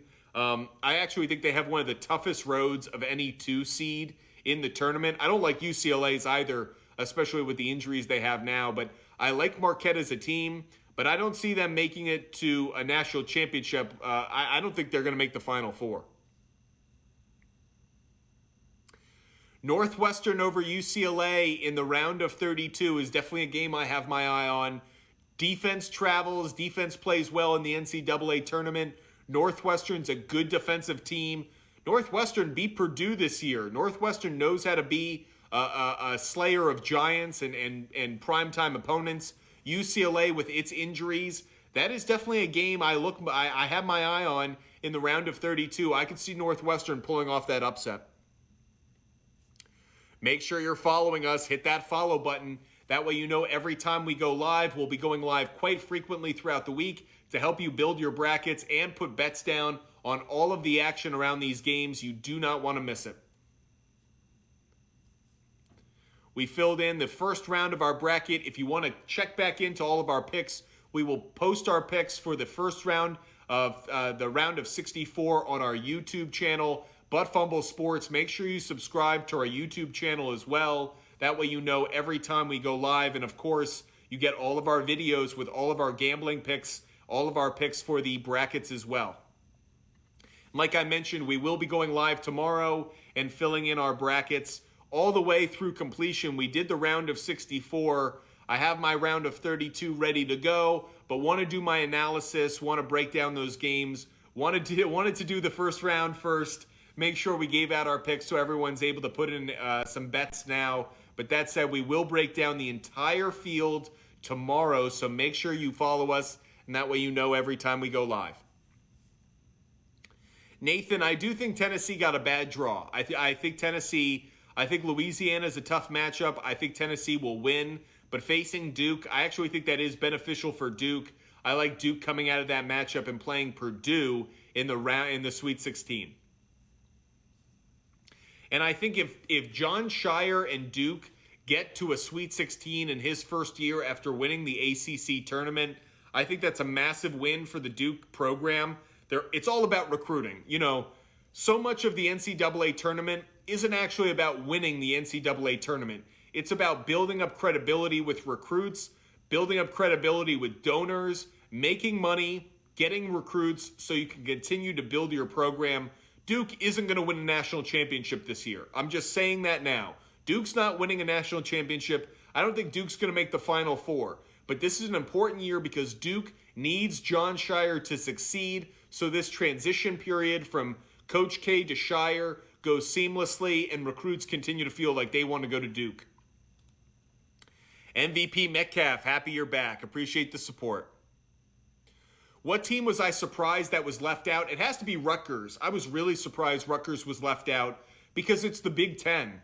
I understand that Clemson probably deserved to be in the tournament, but the ACC wasn't a good conference this year, so I understand why Clemson was ultimately left out. But for me, Rutgers deserved to be in the NCAA tournament. I'm actually kind of disappointed they were left out. I think it was almost, I actually thought Penn State is what kept them out. Penn State making the run in the Big Ten tournament might have done some damage actually to Rutgers' opportunities to ultimately get in. Michael, A&M, Penn State going to be an intense one. I completely agree with you. I think Texas A&M got not just a bad seed, I thought they got a bad matchup. Penn State really good at shooting the three-pointer. Texas A&M not good at defending it. I think it's a bad matchup for them. I like Penn State to advance in that game and play Texas in the round of 32. Texas A&M, I think, is in a tough spot. Buzz Williams did a good job, but I don't like it. MVP Metcalf, you've got Miami going to a Final Four. I have Miami getting knocked out in the first round against Drake. Drake is a better opponent than I think people know. Just looking at Drake's stats. So when you look at Drake this year, Drake 27-7, 15-5 in the conference, 53rd offensive rating, 18th defensive rating. That's the kind of balance of those two statistics that really stand out to me.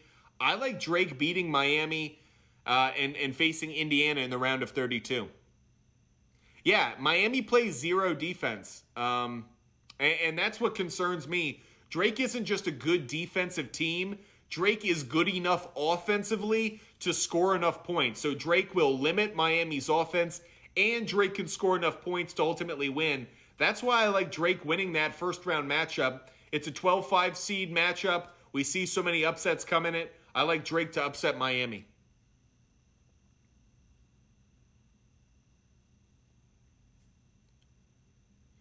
By the way, Michael, I totally agree with you, and I think this is the one problem with the NCAA tournament selection committee process, is I feel like sometimes they try and force matchups.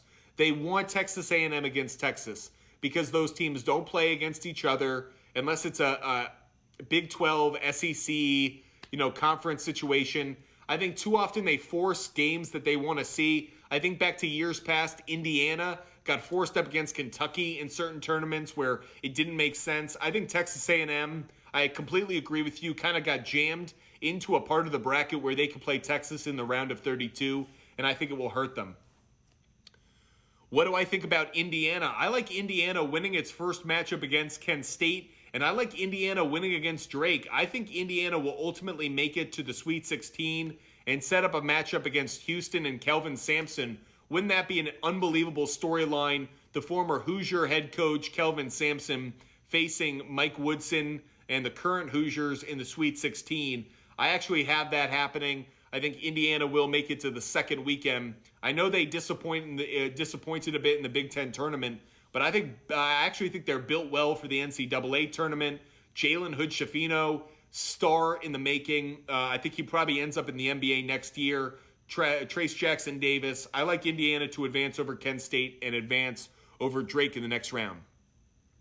What about Xavier? I love Xavier against Kennesaw State. No reason to be concerned on that one. I like Xavier to advance. Xavier would then play Iowa State. Not a great matchup for them. Iowa State's a good defensive team, but I do like Xavier to win it. And ultimately, I think Xavier makes it to a Sweet 16. Unfortunately, that's where I have their run ending, is I have Xavier losing to Texas in the Sweet 16. Buster mentioned it a moment ago. I like Penn State beating Texas A&M in that first round. I think they pull off the upset. They shoot the three so well. I think they're going to play well against Texas A&M, who doesn't defend the three particularly well. But then I have Penn State losing against Texas in the round of 32. Indiana statistically doesn't play great defense. It's more eye test. They play good defense. Trey Galloway is so important to their defensive scheme. But for me, the NCAA tournament is often about star power. It's almost, you can almost think about it like the NBA playoffs, in that the teams that have the stars so often win. Trace Jackson Davis and Jalen Hood-Schifino, I see the combination of the two of them helping to get Indiana to a Sweet 16. Thoughts on San Diego State and Charleston?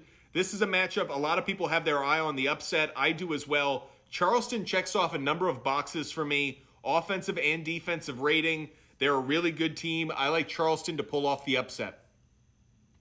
Can Mizzou make a run? I don't think so, only because they run into Arizona in the round of 32. I really like Arizona. I think Arizona is an Elite Eight team. So for that reason, I think Missouri wins against Utah State, but doesn't reach the second weekend of the tournament as they lose to number 2 Arizona in the round of 32. Casey asks, what do I think of Michigan State and USC? I feel similarly about these two teams, which is they're not that good. They're good enough to make it to the tournament, but they're not spectacular this year. I like Michigan State to advance, largely on the strength of Tom Izzo's coaching. I think Michigan State, being a more seasoned team, they're really good at strength of schedule. I think they had the third best strength of schedule in the country, so they're well prepared. But that said, I don't think they go much farther than that. I have Michigan State beating USC, but then losing to Marquette in the round of 32. Appreciate all of you guys joining us. Make sure you follow us on TikTok, Instagram, and on YouTube at Fumble Sports. I don't have Memphis and Purdue in that round of 32. I like FAU. I think Florida Atlantic is a really good team. Memphis, I know they won against Houston today. They're really top-heavy. They rely too much on their two dominant scorers. For that reason, I think Florida Atlantic is a better team. I like Florida Atlantic advancing against Purdue, and then Purdue ultimately winning that game. Arkansas and Kansas is the matchup I have in the round of 32, and I like Kansas. Kansas is a Final Four team. I think they're the best team. I think they may be the best team in the country. Kansas, I have them making the Final Four. I don't think Arkansas is going to get in the way of that. Connor, we will be putting out my entire bracket tomorrow. Make sure you follow us on TikTok, Instagram, and on YouTube, Fumble Sports. You can also check us on Twitter at SportsFumble. We'll be putting out all of our picks for every game, every matchup, not just the round of 64 that we just did, but we'll be going through every round of the tournament tomorrow. We'll put out those videos. I'll also be going live every night this week. So that way, if you have questions, if you want to go over your brackets, different strategies. So we'll be here for all of it. So make sure you're following us. That way you know every time we go live. What do I think about Texas Southern, a team who went 14-20 making it over UNC, but they won their conference tournament. Like that's how it works. You know, you win your conference tournament, you punch the ticket. I think UNC didn't deserve to be in. The ACC wasn't that good this year. I thought Clemson had maybe at times a better chance of getting in than UNC. So, do I think UNC Asheville has a chance against UCLA? No, only because I think UCLA's defense will be strong enough. That's a game in which I may like the cover. I may like to bet the spread and take the underdog, but I don't like I like UCLA to win. Sauce Gardner, I agree with you. I thought Rutgers got robbed. I thought Rutgers absolutely deserved to be in the tournament. I thought it was really disappointing they weren't. Who are my early Final Four picks? Out of the South, I like Alabama. I like Alabama beating Arizona to make the Final Four. In the Midwest region, I like Texas advancing over Houston. So I like Texas making the Final Four. In the West, I like Kansas making the Final Four. And in the East, I like Purdue. So very, very chalky for me. 3 1 seeds and a 2. Hate to be so chalky, but that's usually how it goes. Again, I like Alabama, Texas, Kansas, and Purdue as my Final Four teams. I think Purdue may have been overrated. However, 2 factors play into my decision to put them in a Final Four. One, I think the Big Ten tournament helped them. I think they found their offensive flow a little bit more. Their shooters played pretty well. So I think Purdue actually benefited from the Big Ten tournament. I also think they have a pretty easy road to the Final Four. The top half of the East bracket isn't that hard. I have Purdue playing FAU in the round of 32. I have Purdue playing Duke in the Sweet 16. I think Purdue wins that matchup against Duke. And then I have Purdue. Purdue could face Marquette, Kentucky, Kansas State in that Elite Eight matchup. But whoever they play against, I think it's a favorable matchup. So I like Purdue, even though I would have agreed with you, but they don't really have a bad opponent against them. I do like Indiana making it through the first weekend of the NCAA tournament. I do have Indiana making it to the Sweet 16.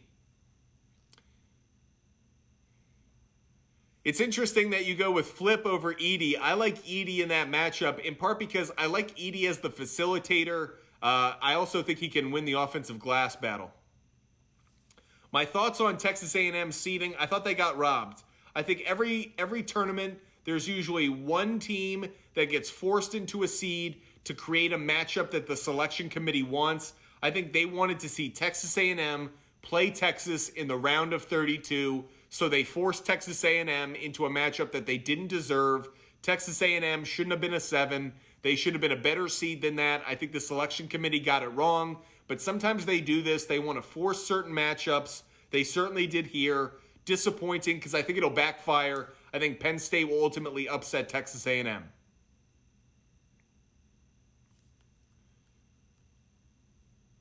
Yeah, I agree with you. I think the Midwest region is tough. I think it's really challenging. I also think the South, once you get to outside of Alabama and Arizona, I think there are a lot of upsets that could occur.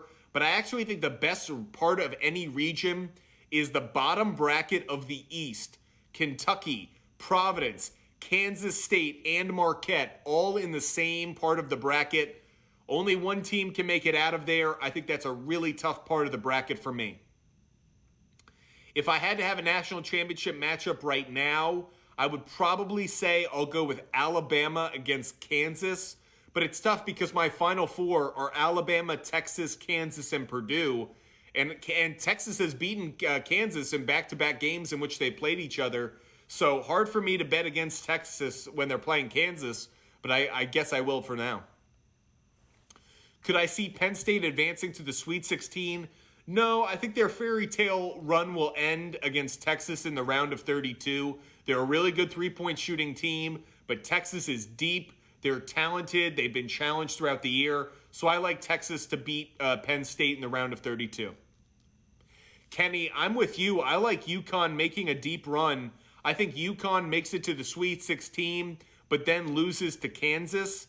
That's the place where I have the Huskies run ending. But I think that's a pretty good run for Danny Hurley. Is Duke going to make a run? I think they'll make a run to the Sweet 16. I think Duke plays Purdue in the Sweet 16, but then I ultimately have Purdue winning that game. Arkansas seems to show up in March. I agree with that. Eric Musselman's a really good coach. I like Arkansas to beat Illinois. That's a tough game for me because I love Illinois. I like Brad Underwood. But I think Arkansas will win that 8-9 matchup in the West. But I don't have Arkansas upsetting Kansas. Kansas is a really good team. Jalen Wilson's a star. Grady Dick is a good shooter from the outside. I like Kansas to win that game.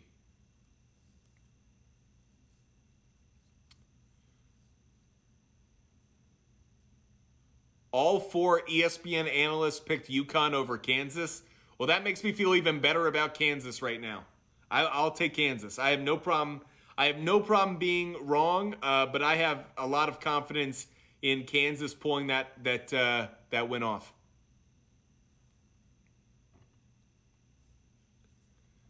I have started to fill in the rest of my bracket, starting to look at some of these other picks, who I like. It's interesting how many, I'll just say this. I have a lot of Big 12 teams. I have a lot of Big 12 teams making it into the Elite Eight. TCU or Gonzaga, that's actually a game I just looked at. I like TCU. I think TCU is going to beat Gonzaga in that round of 32. So, yeah, that's one in which I'm looking at my bracket. I like TCU to advance. I like Gonzaga to advance. And I like TCU beating Gonzaga in the round of 32.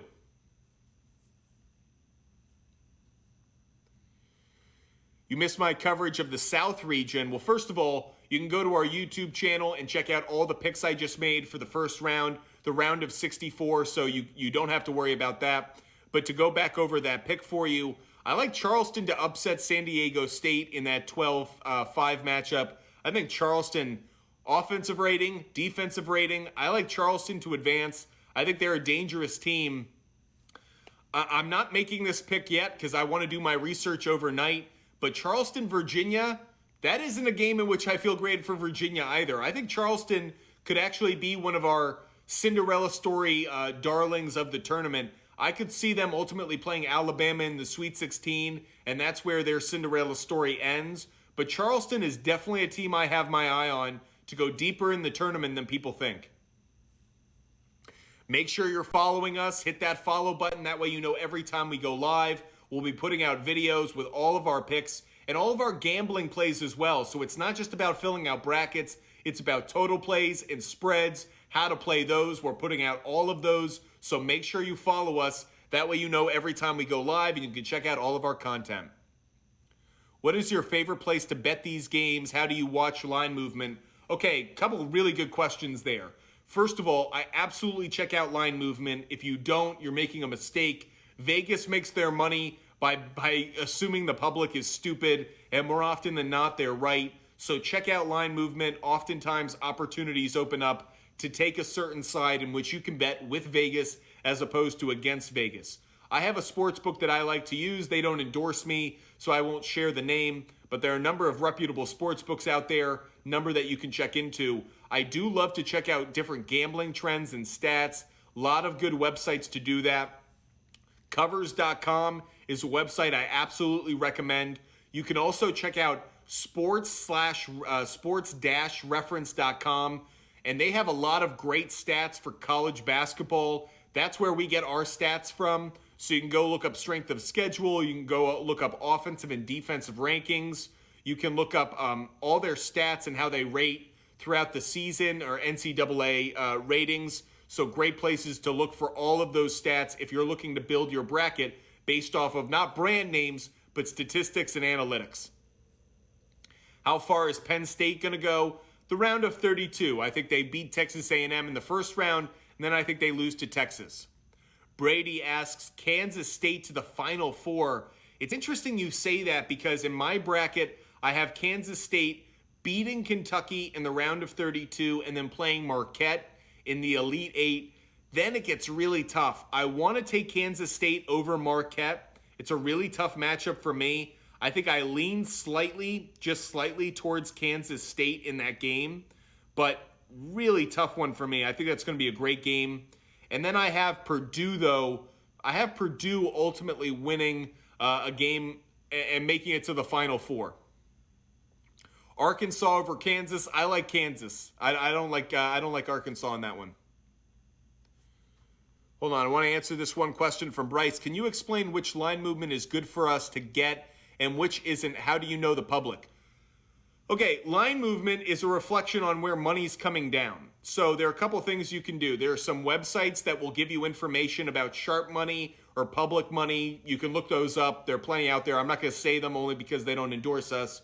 but there are plenty of websites that you can go to that just give you information about how to bet line movements or how sharp money or public money is coming down.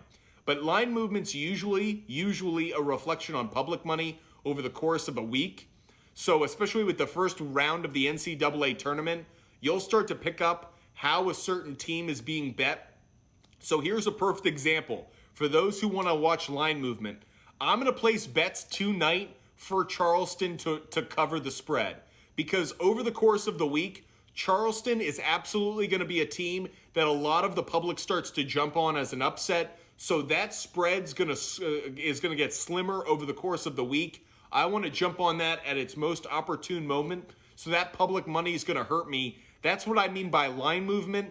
If that line movement gets too favorable, you might want to put some money down on San Diego State. That's what I mean by line movement play.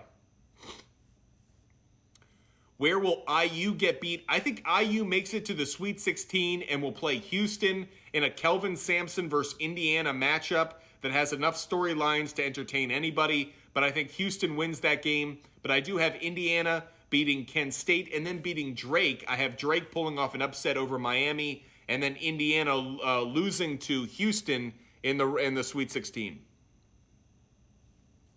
So sharps move the open. Public money moves it over the course of the week. That's what I'm trying to say, is you want to take advantage of public money over the course of the week. The sharp money moves it early. Michigan State or USC. I like Michigan State just barely. I'm not as high on USC as other teams. I'm not that high on Michigan State either, but I think Tom Izzo's experience plays a factor. I like Michigan State just a little bit more than I like USC in what should be a close game. Any other early bets being placed tonight? Well, for me, there are a couple. Furman, I like Furman to cover against UVA. I like Charleston to cover against San Diego State. Those are two games where I'm definitely looking to take an early cover play. I could see UC Santa Barbara also being an early cover play. That's one I have my eye on. I like Drake to cover against Miami. I want to get Drake in tonight. That's definitely one I've got my eye on. I've got Penn State covering against Texas A&M. I'll take that as soon as I can. I like Texas and Colgate. I like the over on that game. Texas Colgate, I like the over. For Arkansas, Illinois, I like under. For St. Mary's and VCU, I like the under. For UConn, Iona, I like Iona to cover that game. For Gonzaga, Grand Canyon, I like the over. And for Northwestern and Boise State, I like the under. And then a couple more. Oral Roberts, I like to cover against Duke. And I like Providence to cover against Kentucky. Those are a few of the games that I want to put some money on early. How far will Penn State go? I think how far will Michigan State go, rather? I think Michigan State will make it to the round of 32 and then will lose to Marquette. Make sure you're following us on TikTok, Instagram, and YouTube, But Fumble Sports. That way you know every time we go live. How far will Duke go? I think Duke will make it to the Sweet 16. I have Duke beating Oral Roberts in what will be a pretty close game. I then have Tennessee advancing and playing Duke. I know some people have Louisiana, but I like Duke to win that game. And then Duke plays Purdue in the Sweet 16. I like Purdue ultimately winning that game. I have Penn State making it to the round of 32 and then losing there to Texas.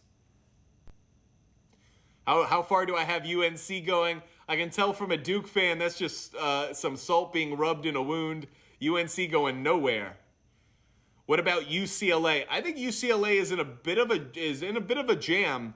I have UNC winning against UNC Asheville, but then they play UCLA. I think I have UCLA playing Northwestern. I think Northwestern's going to win that game. So UCLA, I think their injuries are going to be concerning. I have a very low-scoring game in the Northwestern UCLA game, but I like Northwestern pulling off the upset and making it to the Sweet 16 over UCLA. Make sure you follow us. Hit that follow button. But Fumble Sports on TikTok, Instagram, and on YouTube. You don't want to miss any of our videos or any of our picks, so make sure you hit that follow button and go to our YouTube channel and subscribe. That way you know every time we go live. If you've got questions about the Final Four picks, More than happy to answer your questions. My final 4 picks are Alabama, Texas, Kansas, and Purdue. We went through the entire round of 64. We will post that video in just a while so you can check out all of our picks. But make sure to come back. Tomorrow we will put out videos for every game. We will break down every game of the NCAA tournament for the bracket that I am recommending. And of course, we will go live tomorrow, Wednesday, almost every night this week we will be live answering all of your questions. I just don't think Duke is deep enough. I also think Zach Edey is going to cause trouble. It's strength on big man, and I think Zach Edey has the dominant edge. Do you think God will forgive me for submitting 3,000 brackets per year? Of course. God loves making brackets as much as anybody else. I do have a lot of chalk in my Final Four, but if you look at the history of Final Fours, usually a lot of chalk is involved, especially when it comes to a national champion. So this year I do have a lot of chalk. I have plenty of upsets in the middle picks.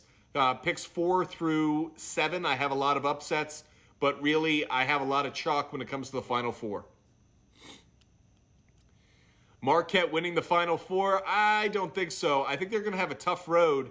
They're going to have to play either Kentucky or Kansas State in the Elite 8 rather, or Sweet 16 rather. And then they'd have to play Purdue in the Elite 8.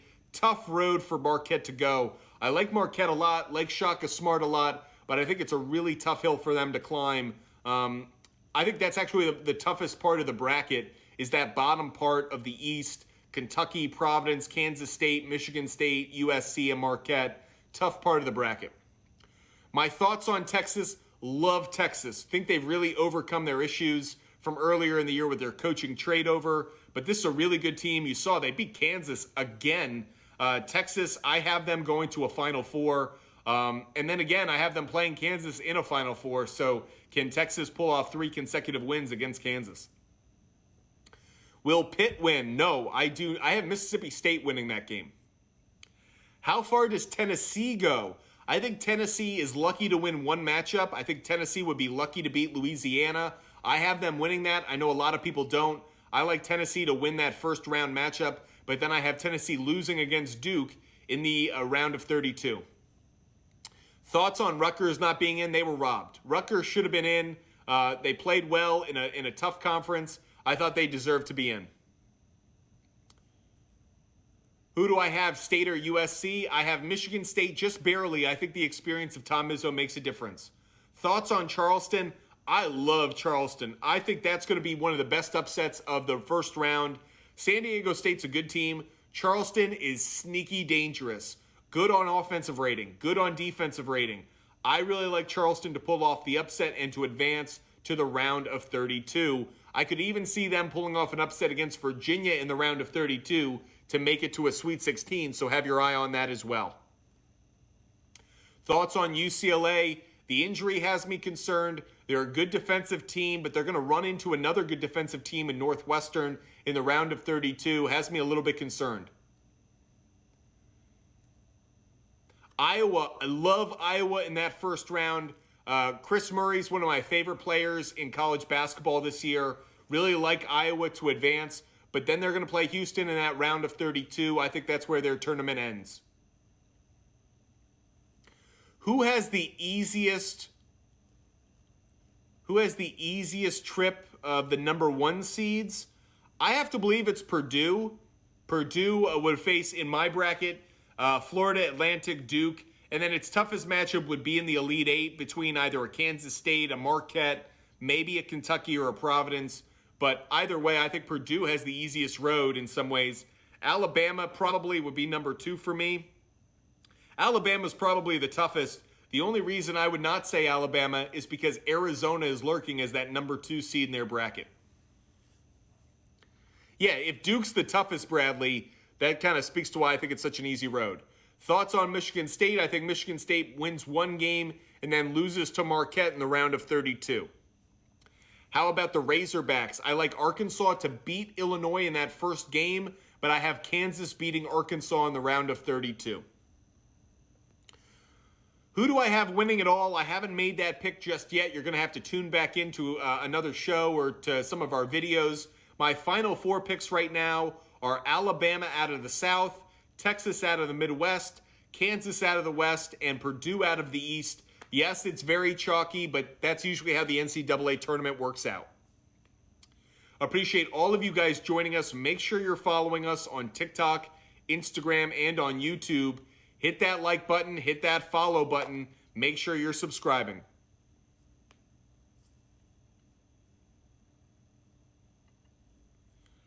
We will continue to go through some of these picks. So I have mentioned in the round of 64, I like Alabama to advance. I have Alabama facing West Virginia. I have West Virginia pulling off the 9-8 upset over Maryland. In that round of 32, I think it's safe to say we could all see Alabama advancing, so no reason to be concerned about that one if you are starting to fill out your bracket a little bit farther. Charleston, Virginia, I have my eye on Charleston. I could see that upset happening. I'm gonna ride Charleston a little bit. I can see them pulling off the upset and making it into a Sweet 16 matchup with Alabama. Creighton Baylor is a round of 32 matchup that I have. This is one I'm not going to give a pick out for. I'm still going to do my research on it because it's, to me, a great matchup of 2 teams. I lean slightly towards Baylor, but I've watched a lot of Creighton this year. I really like Greg McDermott's coaching style a lot. By the way, to your question, thoughts on Furman? I like Furman to cover against Virginia. I think UVA will ultimately win, but I think Furman could be one of my favorite cover plays of the first round. So obviously we're not just talking about brackets. We're also talking about how to cover the spread. I do like that. The Godfather. Sorry, I don't have any. I could throw you a quick gambling trend on the NBA, but I really haven't done my research on the Knicks and the Lakers. Let's see. Okay, one quick trend for you. I'll take the over. It's a quick trend. Favorite upset pick you're high on? It probably is Charleston on first blush. I'm really high on it only because, again, good offensive rating, good defensive rating. I think Charleston could be a good play in that regard. Favorite upset plays? I've got my eye on Drake as well. Drake over Miami. A lot of people are going to disagree with that one. I think Miami's probably going to get a lot of love in the chat. But that said, I think Drake is a dangerous team. Keep your eye out on that. I don't feel that way about Auburn. I like Iowa to win that game. Other upsets I like that could come in later rounds. Keep your eye on Northwestern beating UCLA in the round of 32. Keep your eye on TCU upsetting Gonzaga in the round of 32.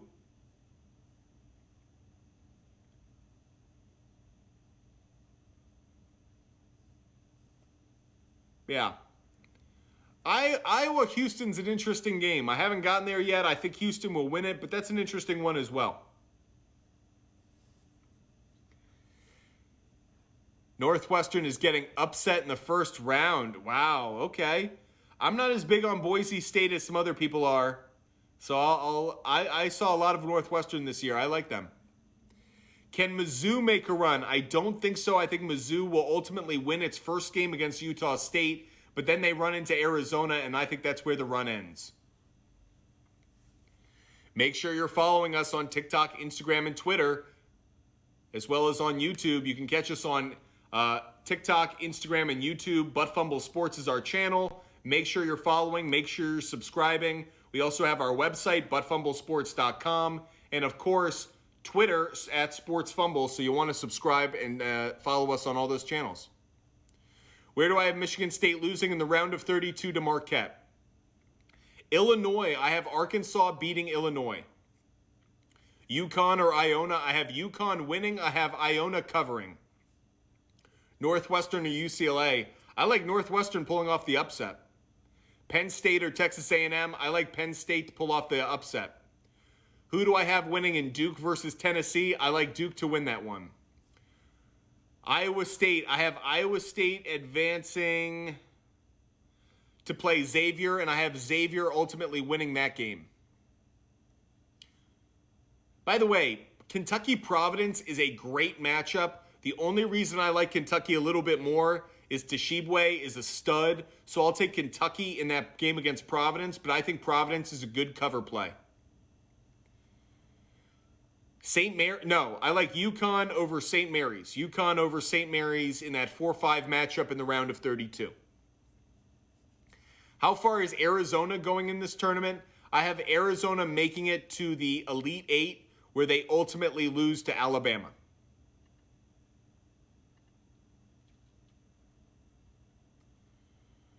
Providence has lost 4 of the last 5. Exactly. Yep, Marquette.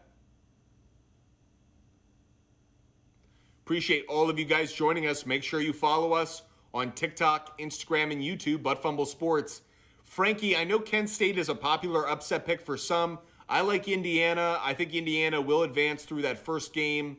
I like Jalen Hood-Schifino and Trace Jackson-Davis to be a solid team, solid tandem for the Indiana Hoosiers.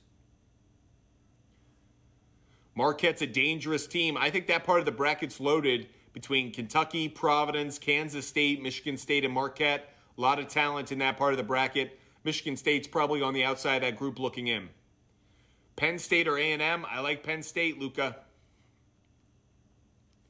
Appreciate all of you guys joining us and making time for us on this Selection Sunday. We've been on for 2 hours now, breaking down the entire round of 64, every game for the round of 64. If you want to check out all of my picks for that round, you can check them out on YouTube. We will post that video in just a little bit. If you want to get all of my picks for the tournament, we will put that out tomorrow. So make sure you go to our website, buttfumblesports.com. Make sure you go to our YouTube channel, Butt Fumble Sports. And of course, follow us. Hit that follow button on TikTok. Hit that subscribe button on YouTube. That way you know every time we go live and you can get all of our content. Penn State's dangerous from a three-point perspective. Absolutely. I think Penn State will win against Texas A&M, but then lose against Texas. Zags or TCU? I like the TCU Horned Frogs to pull off that upset. Okay, a lot of people are asking about whether I like the Knicks or the Lakers tonight. I like the Lakers to cover. I like the Lakers to cover tonight.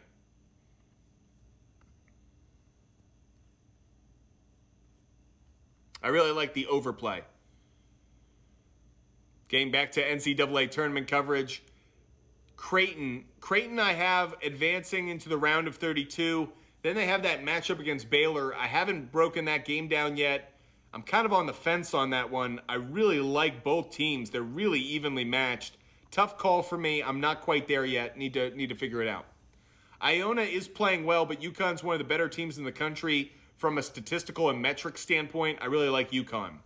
Missouri, I think, will beat Utah State, but then lose to Arizona in the round of 32. Kentucky, I just have Kentucky beating Providence. I think Kentucky will have one good game.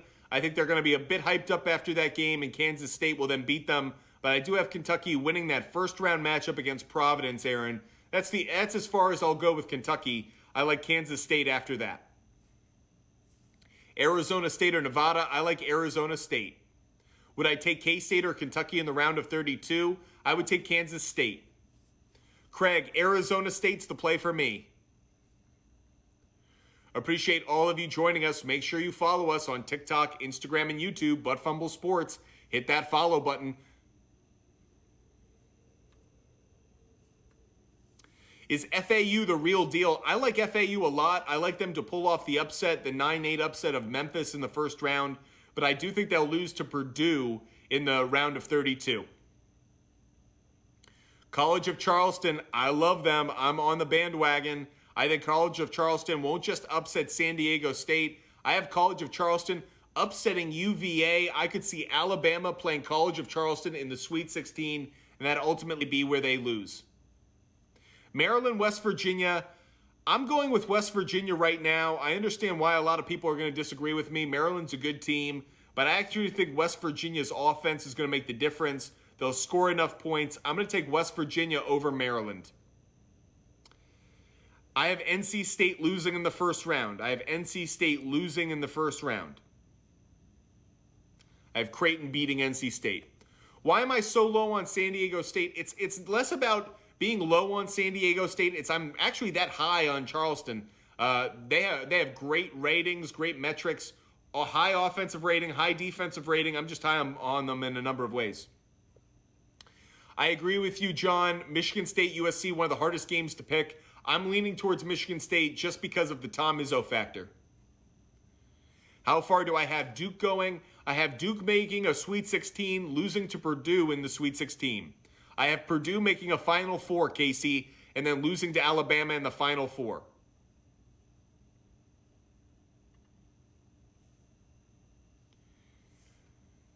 Michigan State did come out of a tougher conference. I agree.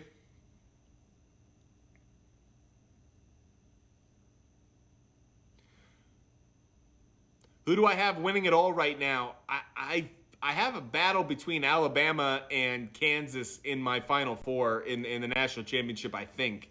I like Kansas right now, but Kansas playing Texas in that Final Four matchup. I mean, yeah. Thoughts on Mizzou? I think Mizzou wins one game and then loses to Arizona. The weakest one seed is Houston because of the injuries that they have. UNC not going to a NIT. Okay. How far do I have Indiana going? I have Indiana going to the Sweet 16. I think Drake's going to upset Miami, which will help them. So Indiana beats Kent State, then Indiana plays Drake. I think Indiana will beat Drake, and then they'll lose in the Sweet 16. I don't think Duke can match the size of Edey. I think they can, but I actually think that means that the facilitators around Edey will be able to score. So I actually think Purdue matches up well against them. So I have 3 number 1 seeds and 1 number 2. I have Alabama, Texas, Kansas, and Purdue in my Final Four. Who do I have winning the play-in games? I have Mississippi State and I have Arizona State. I understand Miami shoots the lights out, but Drake's a pretty good team. Keep your eye out on Drake. Yeah, Drake's got a good point guard. Thank you, Craig. Here's the thing. Some people, sometimes they hear a pick and they're like, oh, you're hating on a conference or hating on a team. No, it's that team you don't know or that team you've never heard of. They've got some talent. My wife cheated on me with a plumber. Should I bet my life savings on Kansas? Sure. As a Missouri fan, I can see them being blown out by Arizona or beating them by 10. I totally agree with you. I just think Arizona, for just that reason, Arizona is a more consistent team. So for that reason, I like Arizona to win that game against Missouri. Appreciate all of you guys joining us. Make sure you follow us on TikTok, Instagram, and YouTube, But Fumble Sports. We're here for you. We're going to be going through every game of the NCAA tournament tomorrow, including not just the round of 64, but 32, Sweet 16, Elite 8, and Final 4. So make sure you follow us. That way you know every time we go live, you can get all of our content. I'm not taking Princeton on that big upset. No, I like Arizona. UConn to a Final 4? That's kind of tough because it means they'd have to go through Kansas. I don't see that happening. What's the highest upset seed I have this year? It'll be College of Charleston, not just making it to the round of 32, but then upsetting Virginia to make it to a Sweet 16 to face Alabama.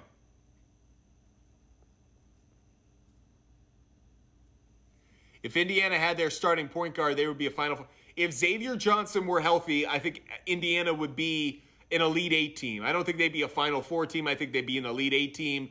As for now, I think they're a Sweet 16 team. Appreciate all of you guys joining us. Going to do this for just a couple more minutes, but make sure you follow us. That way you know every time we go live. But Fumble Sports on TikTok, Instagram, and on YouTube, and Sports Fumble on Twitter. How far is Kansas State going? I have Kansas State potentially making it as far as an Elite 8, at worst a Sweet 16. I have them facing facing Marquette rather, in the Sweet 16, so at worst that far.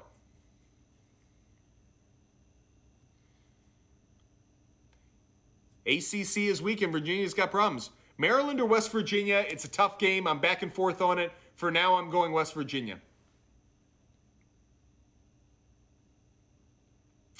Arizona or Baylor. I like Arizona if that matchup were to occur. Casey, you ask UCLA or Northwestern. Casey, I like Northwestern to pull off that upset. Two defensive-minded teams. Northwestern is healthier. Appreciate all of you guys joining us. Make sure you follow us on TikTok, Instagram, and on YouTube. Yeah, Virginia can't score. Virginia's good defensive team, but can't score enough.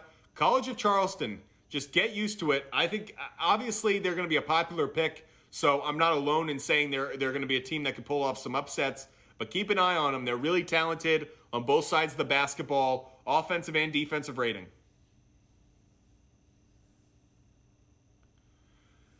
We are going to jump off TikTok Live and YouTube now. Appreciate all of you guys joining us for this show. We just did 2 hours and 10 minutes of live show.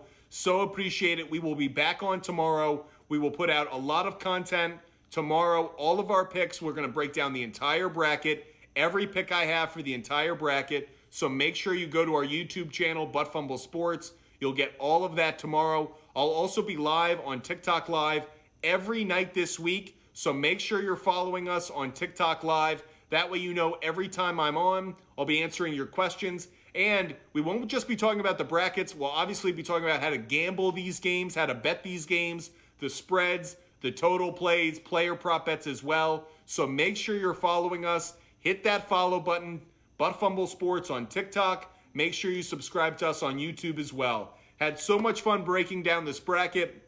Happy Selection Sunday to all of you. I always feel like it's a Christmas for sports fans and for sports bettors. Hope you had a wonderful sports betting Christmas, and I look forward to seeing you guys tomorrow. Again, make sure you're following us on TikTok, YouTube, all of our channels. That way you know every time we go live. Hope you guys have a great night. We'll talk to